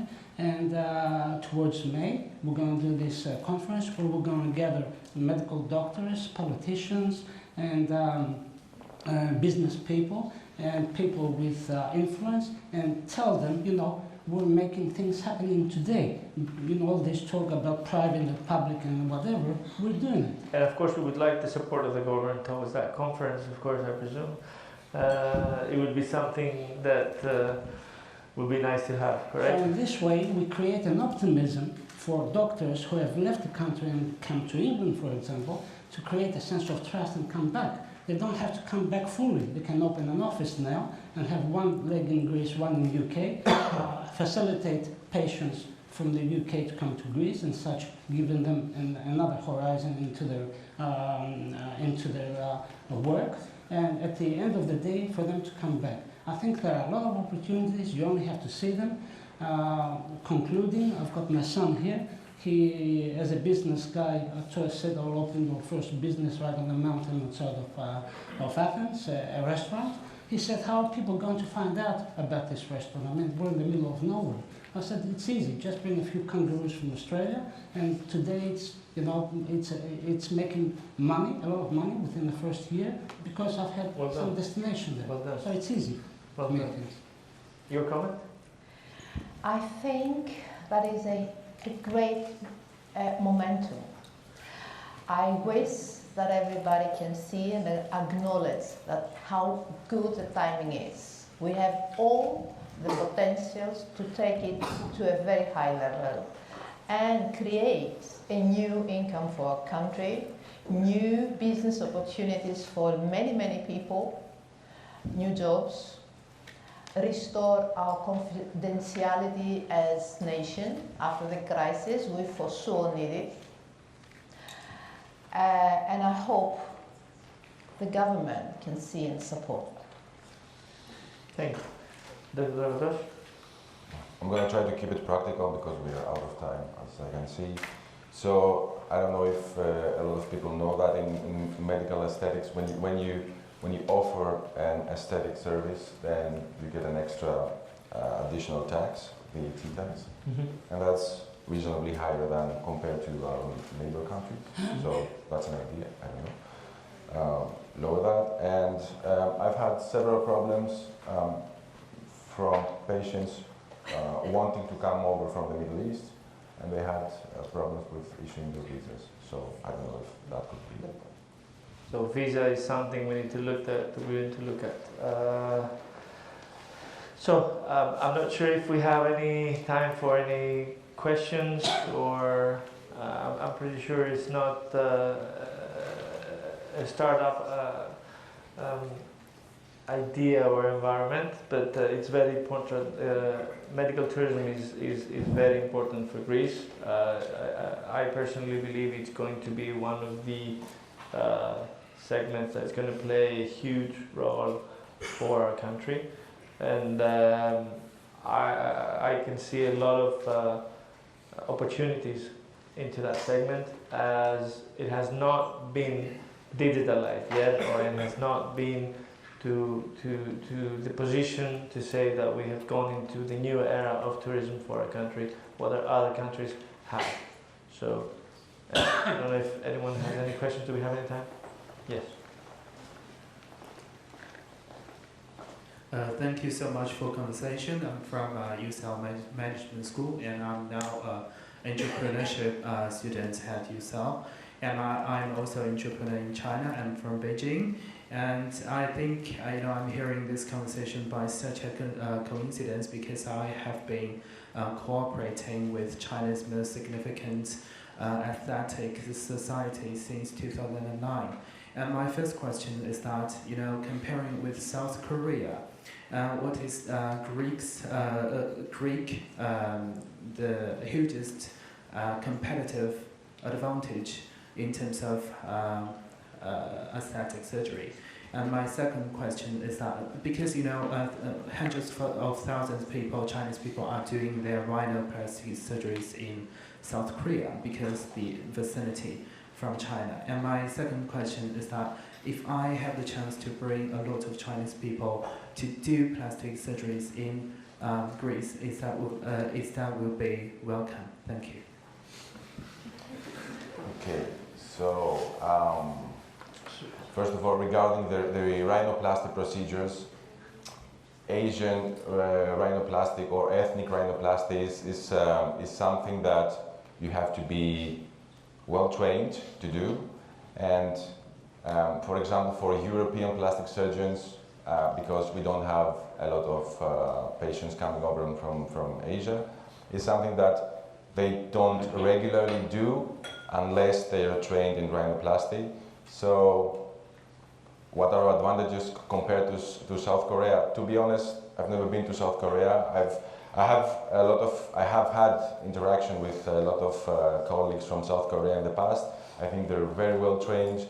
I think they are good doctors. So I don't know. I think we're equally good. I think we can provide the same results. I don't want to compare our results. I would say let's try to find advantages in our I don't know country. People wanted to visit Greece for vacation and combine doing aesthetic procedure or something like that. What was the other question? I didn't get that. Sorry. So our Chinese people will be welcome if they want to have plastic surgery in Greece. Why would they come? If they're going to be welcome. If they're going to be welcome, they're going to be more than welcome. Thank you for answering. Thank you. I can also add that because of the Chinese traditional medical building that we are now starting to offer medical services, they will feel like home because they'll be treated in their own way too, in other aspects. Thank you. And we have one more question from here. One more. Huh? I think medical tourism is interesting. My name is Kyriakos Gikas. I'm from Athens. I'm actually come from IT industry. I have done studies in IT, etc., etc. But I'm happy here that I can see we expected people visit Greece for medical destination. In the last 5-6 years, I have been attending the European Parliament for many conferences regarding waste management. And I'm expected for you today, either from doctors or from Mr. Kybernetes as a representative from travel agency, to say something about waste management, about recycling. And most of us we can see every summer, every year, what happened in our islands, Corfu, for example, what happened with the waste management there. And also, Greece is less than 10% recycling compared to the other European countries. So, I totally agree with Mr. Drakotos about trade methods that need to be resolved and we need to be solved as soon as possible. And I think waste management, when we're talking about medical destination, when we're talking about we're expecting people to come to Greece, is the main issue. Thank you very much. Good point. Good point. First of all, thank you for your question. And my answer is going to be based on my experience and the years that I have in the industry. A destination is a destination, and somebody who visits a destination is actually doing it for various reasons. One being the culture, as you very well said, two being because they've heard a lot of things about that place. And many more, which we can sit here for hours and mention. The truth is that a destination becomes a successful tourism destination not because they have the great sun or the sea or the sandy beaches or the beautiful 3,000 islands that we currently have. There are a lot of things that we can improve and we need to improve. As a matter of fact, waste management and recycling is one of it, and I think the hospitals have a lot to do with that as well, which I personally am not aware where all this waste is going with the HITA, but these are, it actually goes like a medusa. We go in Greece, basically, it attracts and grasps so many areas that I personally believe that Greece is now looking to improve. As a matter of fact, a great example would also be the buses that take tourists from the airport to the center of Athens. The buses are so old, basically, that we have tourists stayed in the middle of Attiki Odos. These are things that we need to improve, and waste management and recycling is one of them. I cannot personally be very precise and answer to you what are we doing as a country. I'm not an expert in the matter, personally, but I can tell you that there are so many variables in making a great tourism destination that at this moment recycling is not in the forefront. There are many things that we need to improve: clean our beaches, clean our waters, and take initiatives on how the tourists are coming to Greece and how long they're staying. Make tourism in Greece a sustainable income and something to grow, because tourism in Greece has been happening for the last 2 years, but for many years, but the last couple of years we've been getting substantial numbers, meaning last year 30 million. It's the first time Greece has been getting 30 million. You would know better than me, but I don't know if you have any comment on For that. me, waste management is a #1 stakeholder we should address the issue because it involves the experience of our people visiting Greece. It's part of the experience and how to meet their expectations. If the KPI that you are referring is correct, and if we do only represent 10% of recycling, then it should be our first priority. Otherwise, we cannot claim a proper position in the international market if we have so low quality factors, because waste management is a quality factor. I agree.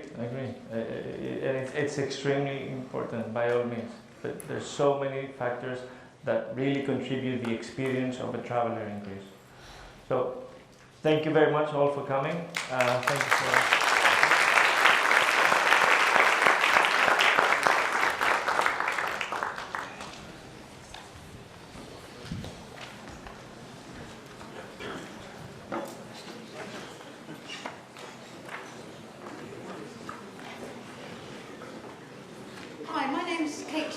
I'm the Marketing and Communications Lead at ReloadGreece. May I please also remind you of using the Prezzo app to use it to engage with others at the event and to also give feedback on the sessions. So one of the key ways that we support startups is by helping to connect them with investors. So today I'm delighted to introduce our next session, How Funds Source Deals. A year after European Investment Fund's Equifund launched in Greece, venture capitalist Bruno Bolsons, Andreas Stavropoulos and Neha Tanner will share their experiences and perspectives on how VC sourcing channels work and how startups can best meet the criteria of a top-notch VC.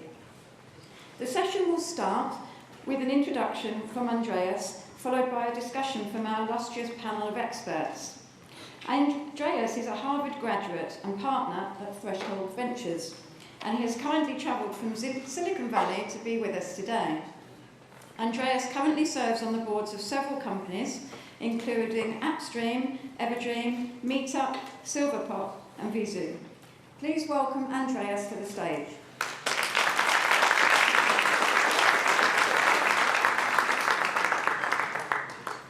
Hey everyone, great to be here. I can hear myself, so therefore you can hear me too, which is great. I'm going to go fast. We're starting a little late, so I'm going to catch us up. So this is a panel about how funds source deals. But before we even talk about how we source them, I thought we'd talk a little bit about what are some of the concepts, at least in Silicon Valley, what are some of the investment trends about what kind of opportunities are interesting to us. So I'll go pretty fast through them, starting with sort of consumer-facing opportunities and going all the way to deep learning and AI. So on the consumer side, if you think about the main trend we're paying attention to right now is that the changing demographics and also the rapidly changing consumer preferences are creating a need or demand for digital-first, low-friction applications. I don't think that's a big aha moment. I mean, you've got basically on the one end, the aging population becoming a larger percentage of our overall population, and they have special needs. But even more importantly, on the other end of the spectrum, between the millennials and the Generation Z, you have the rise of purchasing power of a generation that's digitally native for the first time. So these are people like my kids who have grown up with technology and they have a very low tolerance for high friction interactions, whether it be products or services, even for things like complex transactions, like buying a house or getting underwritten for insurance, or financial services and advice, cars, you name it. They strongly prefer low friction, very efficient interactions to the high touch, human mediated kind of typical way of doing things of old. And that creates opportunities for businesses and products and services to really disrupt that. Moving over to the enterprise side, it's no secret that a lot of the enterprise functions, the traditional enterprise functions, have been taken over by software. There's been a relentless movement towards the cloud.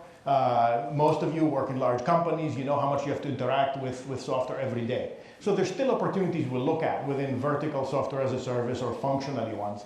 But more importantly, if you think about what are the underlying trends that are enabling that to happen, it's things like the rise of APIs, right? Modern software development is no longer the monolithic, go somewhere, work on something for 6 months, come back with something fully formed. it is really a glue, if you will. Modern software code tends to be glue between application programming interfaces and otherwise generally available cloud-based functions that can be stitched together. So there's actually a lot of opportunities on the underlying infrastructure, things that we call around DevOps, that we talk about open source and how the adoption of open source is creating opportunities for companies to come in and fill particular holes that are created that have to do with this modern infrastructure of building software, containerization, abstraction, you name it. So we look for opportunities at that layer as well. We also today, we have a few companies presenting here that are all in the domain that I think of as edge intelligence. So the movement from cloud to the intelligent edge. What is the intelligent edge? It's smart computing devices that are all around us, from thermostats to cameras, you name it, that have the ability to make decisions based on data that are connected and that are collected locally, instead of having to go all the way up to the cloud, make a decision there and push it back. Both models can work and have advantages and disadvantages. The advantage of doing something in an intelligent edge is that you don't have to rely on very fast network connectivity, so that you can have real-time or near-time applications in things like, for example, autonomous cars or vehicle-to-vehicle, vehicle-to-X communications, what have you. So we look at a lot of the underlying themes that enable the intelligent edge, all the way from new chipsets in artificial intelligence that are kind of custom built for particular functions, all the way to network infrastructure and you name it. Moving on, two more, one before last. The intersection of biology and information technology is an interesting area. Even for people like me who are not traditional life science investors, we're finding ourselves spending more time in that intersection where biology and information science come together. And the reason for that is because it can narrow the gap between the genotype and the phenotype, and therefore create opportunities for new platforms for discovery. Discovery of therapeutics, discovery of diagnostics. So if you think about why this is happening now, on the one hand, you've got the rapidly dropping costs of decoding the genome. It's been dropping faster than Moore's Law now for several years, if not a couple of decades or more. Well, it's about a couple of decades. So you have that on the one side, which is the understanding of the genotype, the understanding of the genetic code, the software that powers life. On the other hand, you've got parallelization and much more sort of robotic automation and other lower costs of making the experiments. So experimentation that used to be one scientist per one test tube in one lab can now be parallelized, and sometimes tens, hundreds, even thousands of experiments can be run together. And you couple both of those with the fact that we can now actually edit the genetic code through CRISPR and other techniques like that, where we can go in and make changes to observe their behavior. You put these all together, and for the first time, you have the ability to create a closed loop system where you go from observation to hypothesis to experimentation to learning that then powers the next generation of experiments in a very rapid way. So we've invested, and a lot of our brethren in Silicon Valley are investing in companies that are not just biologists looking at these problems, but they're actually computer scientists or artificial intelligence folks that are thinking about how do you make that flywheel run faster and perhaps lead to novel drugs, diagnostics, or even industrial process, let's say, catalysts for chemicals. Lastly, I'll talk about sort of AI, because it's something that everyone has been talking about for a while and how disruptive it is, et cetera, et cetera. We do believe that deep learning especially is coming of age in a variety of different applications. And the reason why we may not see that much happening despite the hype is because we think that a lot of these applications are subject to what we call, well, what we think of as threshold effects. In fact, the name we took on threshold from DFJ kind of comes from that observation, which is that there's this concept in biology called the threshold concentration, where if you have, for example, a particular drug in your bloodstream, until it reaches a certain concentration, it looks like nothing's happening. And then all of a sudden, if it reaches that threshold concentration, it flips a switch, and immediately you have the effect. So we believe that the adoption, especially of certain of these artificial intelligence applications in certain spaces, is subject to these threshold effects. And that's interesting for us as venture capitalists, because it's important to kind of try to figure out how close are we to getting to that threshold concentration. Because if you're too early, You end up investing in something that stays a science project for years and you lose your money. And if you're too late, it doesn't matter because there's usually huge early mover advantages to the people who get it done. So being close to that threshold is important. Now, what are some of these places that we think could be subject to threshold effects? What are the reasons for that? Well, one of them is you have hugely rising costs of human alternatives in the kinds of areas that really cannot be today outsourced. So think supply chain, e-commerce in the States, picking and packing, right? Especially during times of holidays or such. Tremendously labor intensive, and it's not just the cost, it's also hiring, retaining, training the people, and having to do that in a very seasonal pattern. Very difficult. So areas like that, if there were, and they're getting close, if there were robotic alternatives that could be versatile enough and scalable enough that could learn and do the kinds of things that picking and packing, which is a actually very difficult job to automate in general, you could see that almost overnight gaining market share. Another area, and this is more the government point here, is areas that have positive externalities associated with them. So areas where you have societal benefits from the adoption of a new technology that can also lead to regulation. So canonical examples, medical diagnosis. It looks like people are experimenting and it's not good enough because the doctors are always better until you reach a point where it's statistically provably, for example, better that the machine can read, let's say, a 2D X-ray better than not the average doctor, but the best. And once that is statistically proven for certain kinds, when does it become unethical to use the humans? If all of a sudden, provably, you could be risking lives if you're not using the machine. Or autonomous driving, and with that I'll stop. Why is there so much hype around autonomous driving? And we have Zoox in our portfolio and Tesla and all. Why is there so much hype? Even though it looks like there's one step forward, two steps back, is because arguably, again, we're in this left part of the threshold curve before you reach the threshold moment where you can provably save lives by switching over to autonomous driving, at least for a subset of the vehicles on the road. You know, accidents are a huge cause of death, as you guys know, in the Western world, right? So at what point do you reach the threshold where it's not just good enough, but it's actually good to the point where it has to be legislated? And so those are big disruptions that sometimes don't just sort of appear obvious only in hindsight. So we're looking for these kinds of opportunities. So let me stop with that, and hopefully we get the panel up and talk about how we source deals like this.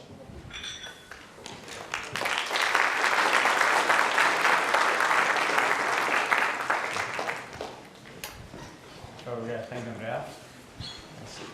I'll be sitting here. So just sit close to my picture.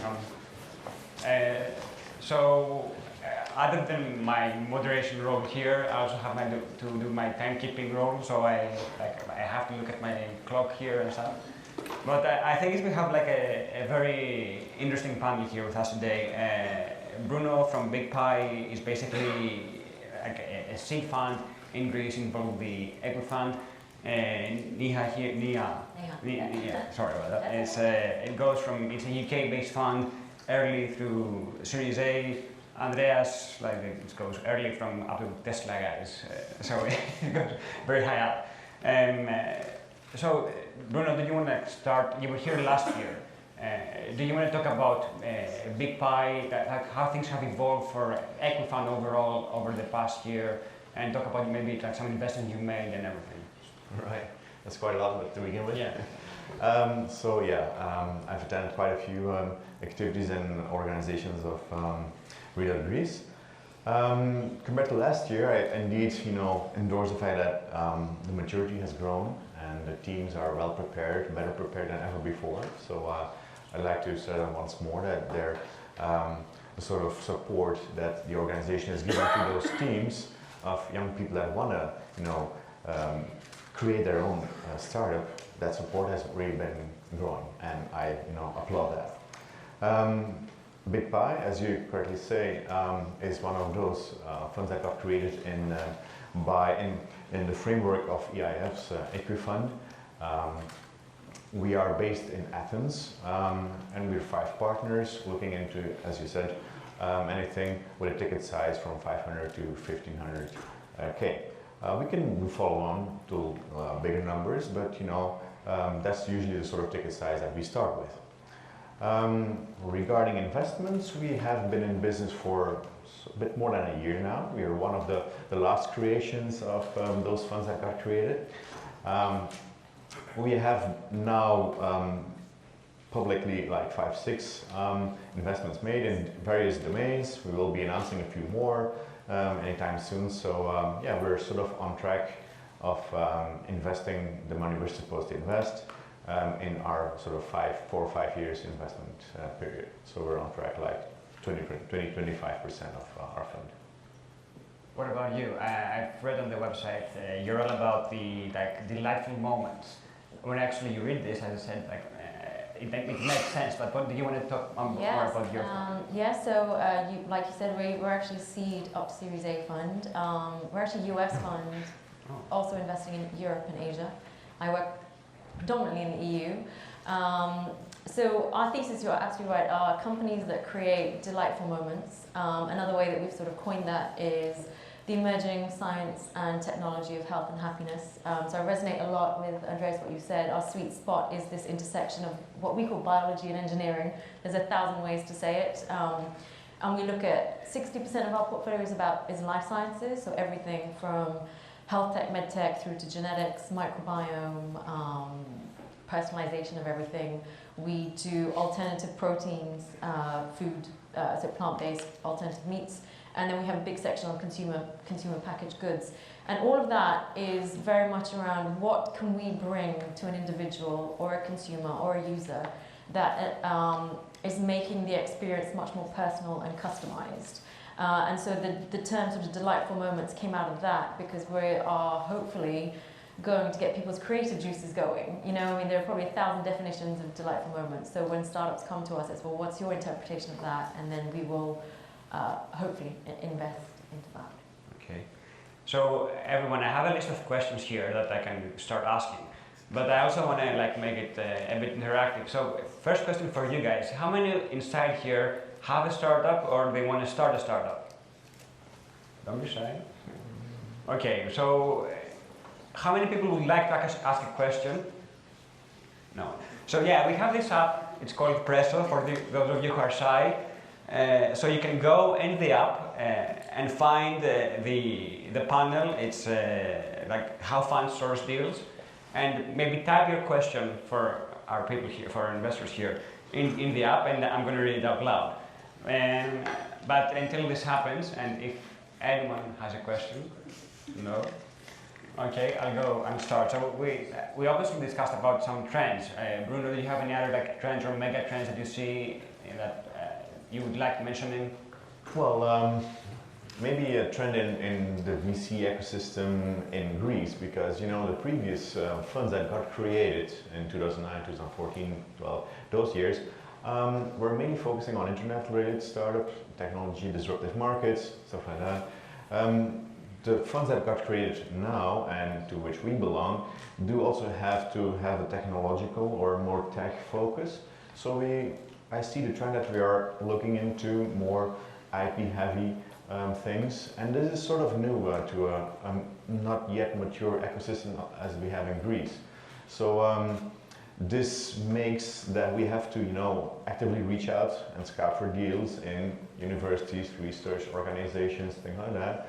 And we encounter the problems that the deputy minister said, like tech transfer offices. That's a sort of unknown concept in Greece. It's still need to be put in a decent framework.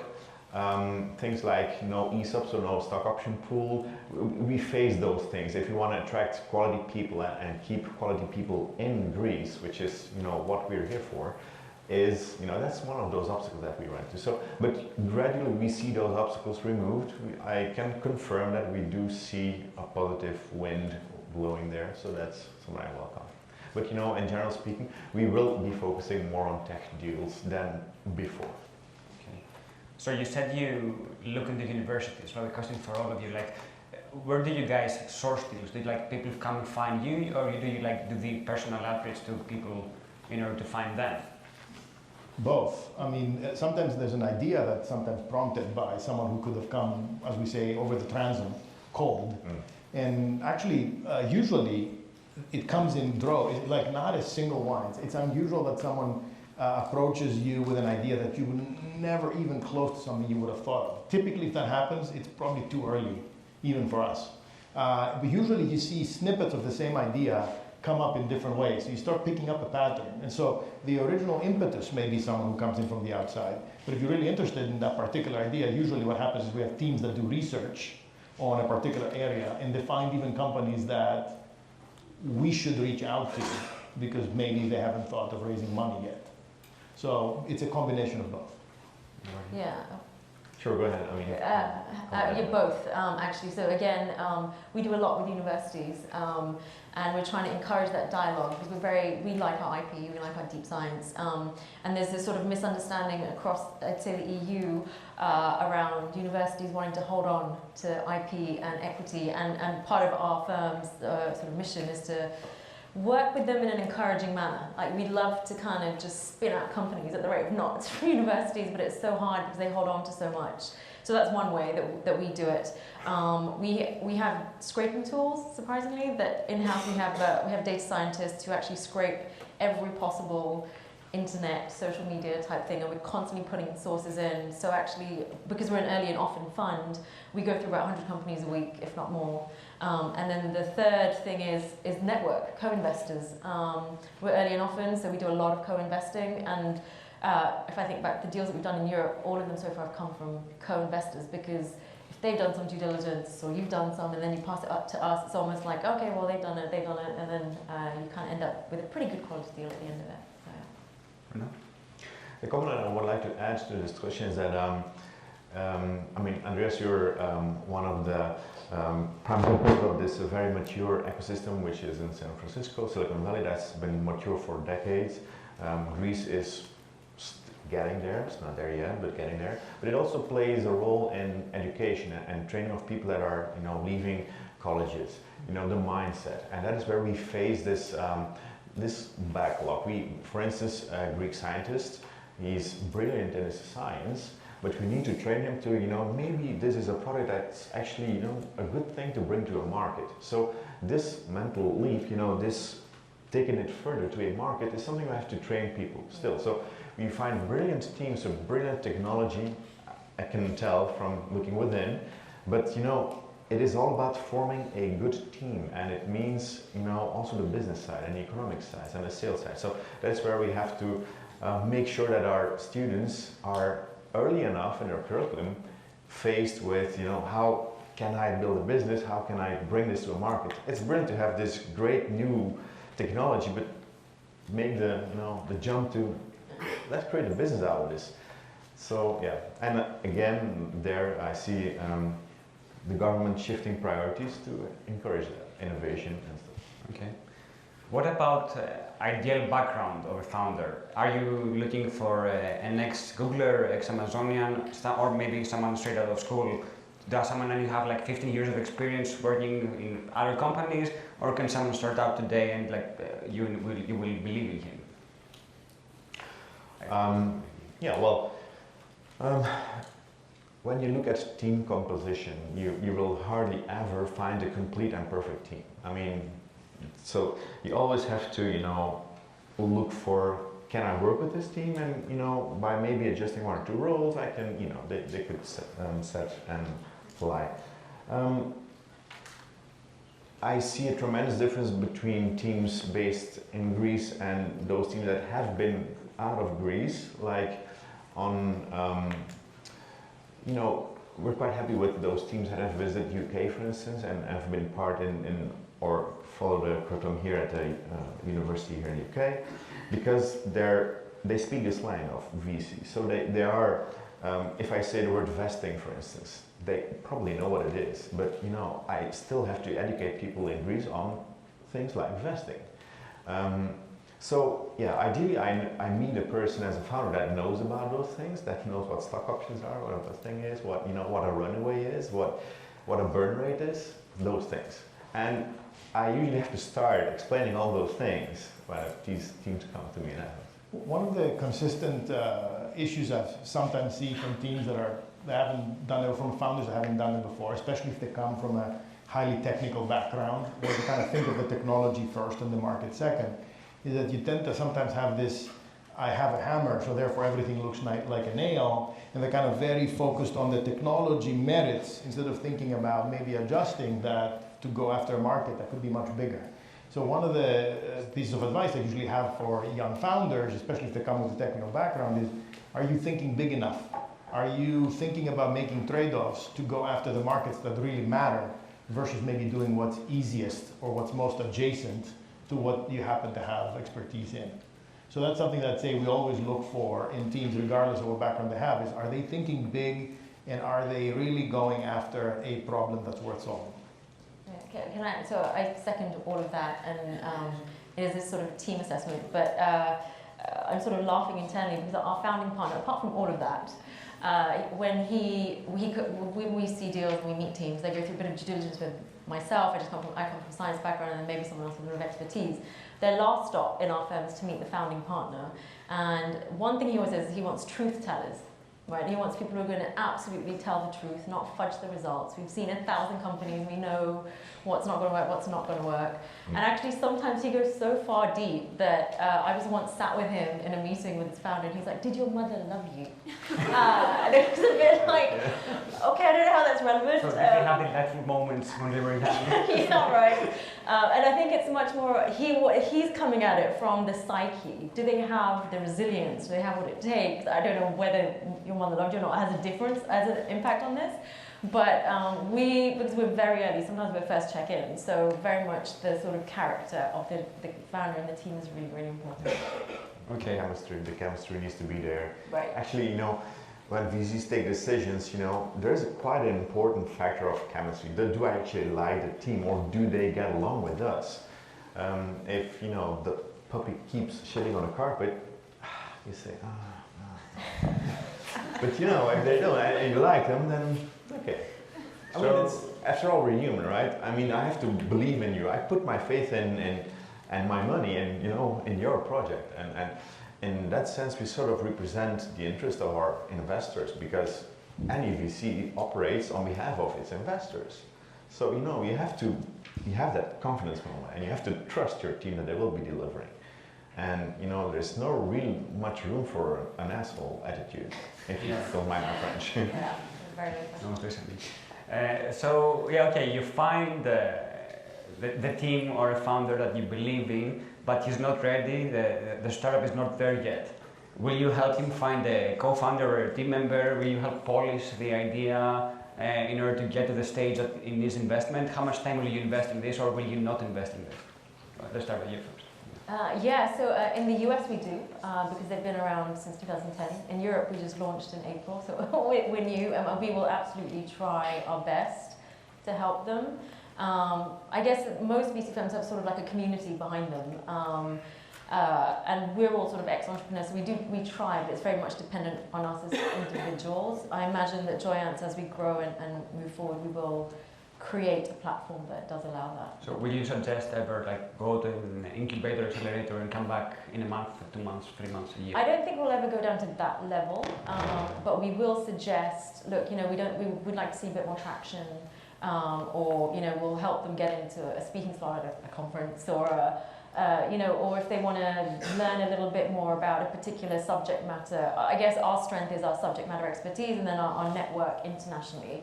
And usually when we speak to founders, those are the things they ask us for, which we'll happily do, but we don't have a formalized structure around it. But I don't think anyone's ever going to say no. I mean, the reality is in Silicon Valley, you're so overloaded that the ability to offer sort of continuity and real attention to something that's effectively not ready is low. So what we try to do is to be very forthright and very direct in our feedback with people in meetings or on the phone. And not to kind of say, find some excuse to say no, but actually tell them exactly how we feel. And we've actually found people come back to us, entrepreneurs years later, will come back and say, hey, I was really taken by the kind of negative but direct feedback I got from you guys, and I'm back here because I've got a different idea now, and I want to hear what you're going to say this time. And it's actually led to a couple of investments that way. We've kind of repeat entrepreneurs. Now, if it's something that's very much in a domain that we already have some expertise in, if we think like it's a feature, not a company, well, sometimes what we'll do, which is easy, is introduce them to portfolio companies. And in more than one occasion, sometimes you end up having sort of acquisitions or acqui-hires that happen of teams that kind of had a great maybe piece of a solution, but in the end, we're not really motivated as much about building a big business as they were about seeing that particular technology see the light of day. And sometimes that technology can better see the light of day as part of a bigger company, so we'll do that. But it's very difficult to kind of have a sort of this is why ReloadGreece and places like this are so great. And there's equivalents also out there that you can say, hey, based on your domain, you should talk to these 4 people, go do it yourself. Yeah. I can only, subscribe to that idea. The fact is that as VCs, we don't have the bandwidth to really build teams for every single application that we have. So we have to be careful about where we take more time to maybe complete a team or to complement a team. And as you say, Andrea, we exactly, if you find opportunities to match up people, sort of broker, like you guys, you are solving the part that they could use, you should be discussing things together. That is one possible way. Of course, what we, as I said, our tech focus leads to this problem that we see many brilliant technologists, and but the business side is hugely sort of underdeveloped. And so we are actively, well, the problem is usually finding a good CEO or a good sales manager to, complete a team. That happens on many occasions. So it's, well, that's sort of matchmaking that we try and do. But we quickly ran out of sort of people that are capable of doing that. Okay. For the capable ones, like how many times will you meet them before like handing out the term sheet? Like, is it 1 time or 5 times? I'm sorry, how many times we meet? Will you meet with the team before handing out the term sheet? Well, that varies. I mean, it's happened from a single meeting, which is, okay, unusual but happens, to more typically it's a set of meetings. I would say on average maybe 3 or 4. Yeah, I fully, I mean, sometimes you just pick up the phone, is this enough? And you look at each other in the eyes and this isn't what's made. So yeah, it sometimes takes very few, sometimes a bit more. And what metrics are you usually interested in seeing? I guess it depends on the business, but like, is there like some standard metrics that you usually look out for when looking in a pitch deck or something? Some of them have been already mentioned. I mean, there's the usual sort of like, your burn rate, where is our money going to get you, what are your milestones, what are you going to do with this, where do you hope to get to, where, for us it's, when do you hope to raise your Series A, or when do you hope to raise your next round, and then when it comes to sort of the science and the technology, then the metrics are completely different, and it changes depending on the tech. If it's a hardware, it'll be very different compared to a SaaS, it's very difficult to kind of just pin them down, Yeah, the only thing I would add is to say that in software, given how easy it is to build software these days, because the ecosystem is so mature that you don't need to be doing what you used to, like get data centers stood up and what have you. For us to fund, they need to be at least at the prototype stage, because the assumption is you can do that on a seed or pre-seed round before you do your first, let's say, Series A, which is typically where we get involved for software. For things that are more disruptive tech, where revenue is nowhere near, the future, it's really more about why do we believe that this team is uniquely able to solve some very big technological problem. And almost by definition, they have not solved it by the time they see us, but they're well on their way. So we talked about, food-related stuff. We have a company like Memphis Meats in our portfolio that are creating synthetic meat. They're creating biologically equivalent proteins, but they're growing the meat. They're not at the $3 a pound quite yet, right? But we had to believe that they were the best team in the space that we thought could have a shot of, within this threshold effect period, get to the point where they can have something in market. So very different set of metrics. Okay. So when someone presents, what's a perfect pitch deck like? So when a team first reaches out to us, we usually encourage them to just apply to our website for a number of reasons. If we have a website application, it sort of triggers the whole paper trace and back on automatically. And usually we will not immediately engage for a pitch in front of all the partners. So it will be mainly one partner that will be interacting with the team and helping this team to sort of make a first scan that, okay, this is okay, you should not mention that, or elaborate a bit on this, and then prepare actually people for pitching. Because we see all sorts of pitch decks, and the one better than the others, I can tell you. So basically, Marco Vremis told us last year as well, we look like for a number of elements in a pitch deck that are sort of ticks that need to be in a box for us to invest. Things like team, number one is team foremost. Team tech, does that technology actually work? A failing demo is about the worst thing that can happen. I once had a guy in the room that was demonstrating a laser thing, and we left nearly blinded. He's shown in our eyes. So I said, okay, let me think about this. Anyway. So yeah, tech. Trenches, do you have actually IP? Is there any IP involved? So is anything of you claim, patentable, and how are you going to patent it? Timeline, does your team have a timeline and sort of milestones that we can check your progress on?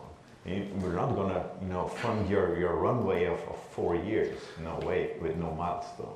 So yeah, a typical runway for our purposes, anywhere between 12 to 18 months, and we should have some checkpoints on our way. So if you come to us, please have an idea on this concept, like runway and milestones, so that you can track your progress. Some traction from an initial market. Have you run a pilot? That's very convincing if it is a successful one. So yeah, those things are the things that we look for. Anything to add? The one thing I'd say about pitch decks is there's two separate decks for two different purposes. So there's one that comes either online or over the transom, and it's meant to be standalone, and that kind of tells the story without someone. And there's another one that's the one that's supposed to tell the story, or more like visual aids for someone who's presenting in live. And for that latter kind, because usually people take great pride in their, well, the latter kind, when you're presenting in front of humans, the best pitch deck is one where you don't have to stick to, right? Is one where you can have it, but don't get so enamored with it that you're like not answering questions or not addressing the issues as they come up. I've seen people who put so much effort into these pitch decks. It's like, oh, but it's so important that I go through it a certain way. It's like, forget that, right? Just have it there to help you tell the story. It's about the story, it's not about the thing.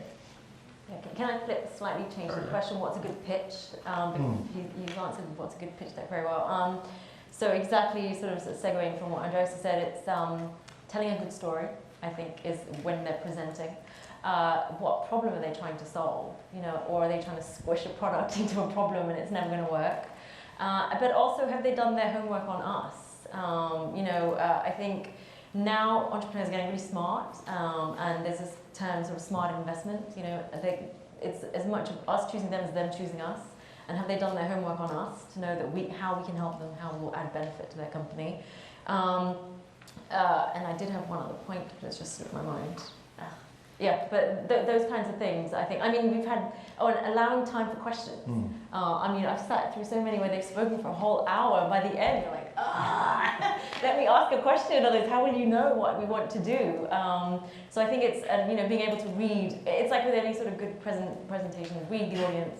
Are they getting bored? If they are, then stop for questions and things like that. We have the startup pitches later. It's like 2 minutes pitch and 2 minutes questions. So you have that prepared.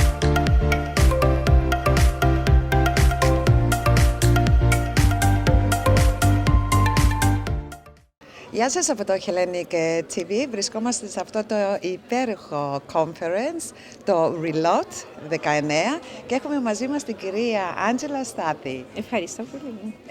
Πείτε μας λίγο για το χώρο εδώ που σας φιλοξενεί σήμερα. Είμαστε πάρα πολύ ενθουσιασμένοι γιατί η Allen Overy μας παρέχει αυτό το καταπληκτικό χώρο, ένα δικηγορικό γραφείο, ένα από τα μεγαλύτερα στο Λονδίνο, που μας φιλοξενεί σήμερα με το συνέδριό μας. Και αυτή είναι, πώς είναι η πρώτη χρονιά που γίνεται αυτό το συνέδριο? Όχι, το συνέδριο τρέχει εδώ και 6 χρόνια τώρα και πραγματικά έχουμε πάρα πολύ κόσμο από διάφορες χώρες που μας ήρθαν φέτος. Είχαμε φυσικά από την Αγγλία, αλλά από τα Ηνωμένα Βασίλεια, είχαμε από τη Σερβία, από τη Ολλανδία, επίσης μέχρι και από την Ιαπωνία, για να φανταστείτε. Ώστε η ανταπόκριση είναι εξαιρετική. Είναι εξαιρετική και είμαστε πάρα πολύ χαρούμενοι που έχουμε και εσάς σήμερα κοντά μας. Χαρά μας. Και μετά το μεσημεριανό καταλαβαίνω ότι θα υπάρξουν επιλογές για τα σεμινάρια. Ακριβώς. Έχουμε πολλές επιλογές έτσι, για να καλύψουμε την γκάμα όλων των ενδιαφερόντων που ενδιαφέρονται για είτε να μάθουν κάτι στο Learn, είτε να κάνουν connect με τις διάφορες εταιρείες που έχουμε κοντά μας ή να γίνουν inspired. Οπότε εύχομαι αυτοί που μας ακούνε σήμερα να έρθουν μαζί μας τις επόμενες χρονιές να δουν αυτό το υπέροχο συνέδριο. Πολύ ωραία. Και τελευταία ερώτηση. Μέχρι τώρα πώς βλέπετε την ανταπόκριση του κόσμου? Βλέπω εγώ ότι είναι πολύ ενθουσιασμένος. Θα το έλεγα είναι πολύ ενθουσιασμένος και το καλό ήταν που είχαμε μάλιστα και την ελληνική κυβέρνηση. Μόλις 3 μήνες ήταν μαζί μας. Είχαμε την κυβέρνηση μαζί μας, τον πρόξενο της Ελλάδας που ήταν μαζί μας και έδωσαν αυτήν την ωραία εικόνα το τι θα συμβεί στην Ελλάδα στους επόμενους μήνες. Τι ενέργειες για να βοηθήσουν το επιχειρήν και να βοηθήσουν τη χώρα μας. Πιστεύω ότι αυτό θα βοηθήσει όλους μας να μάθουμε κάτι καινούριο. Και χαίρομαι που σας έχουμε, όπως σας είπα, κοντά μας. Ευχαριστούμε πάρα πολύ. Καλή συνέχεια. Ευχαριστώ πολύ.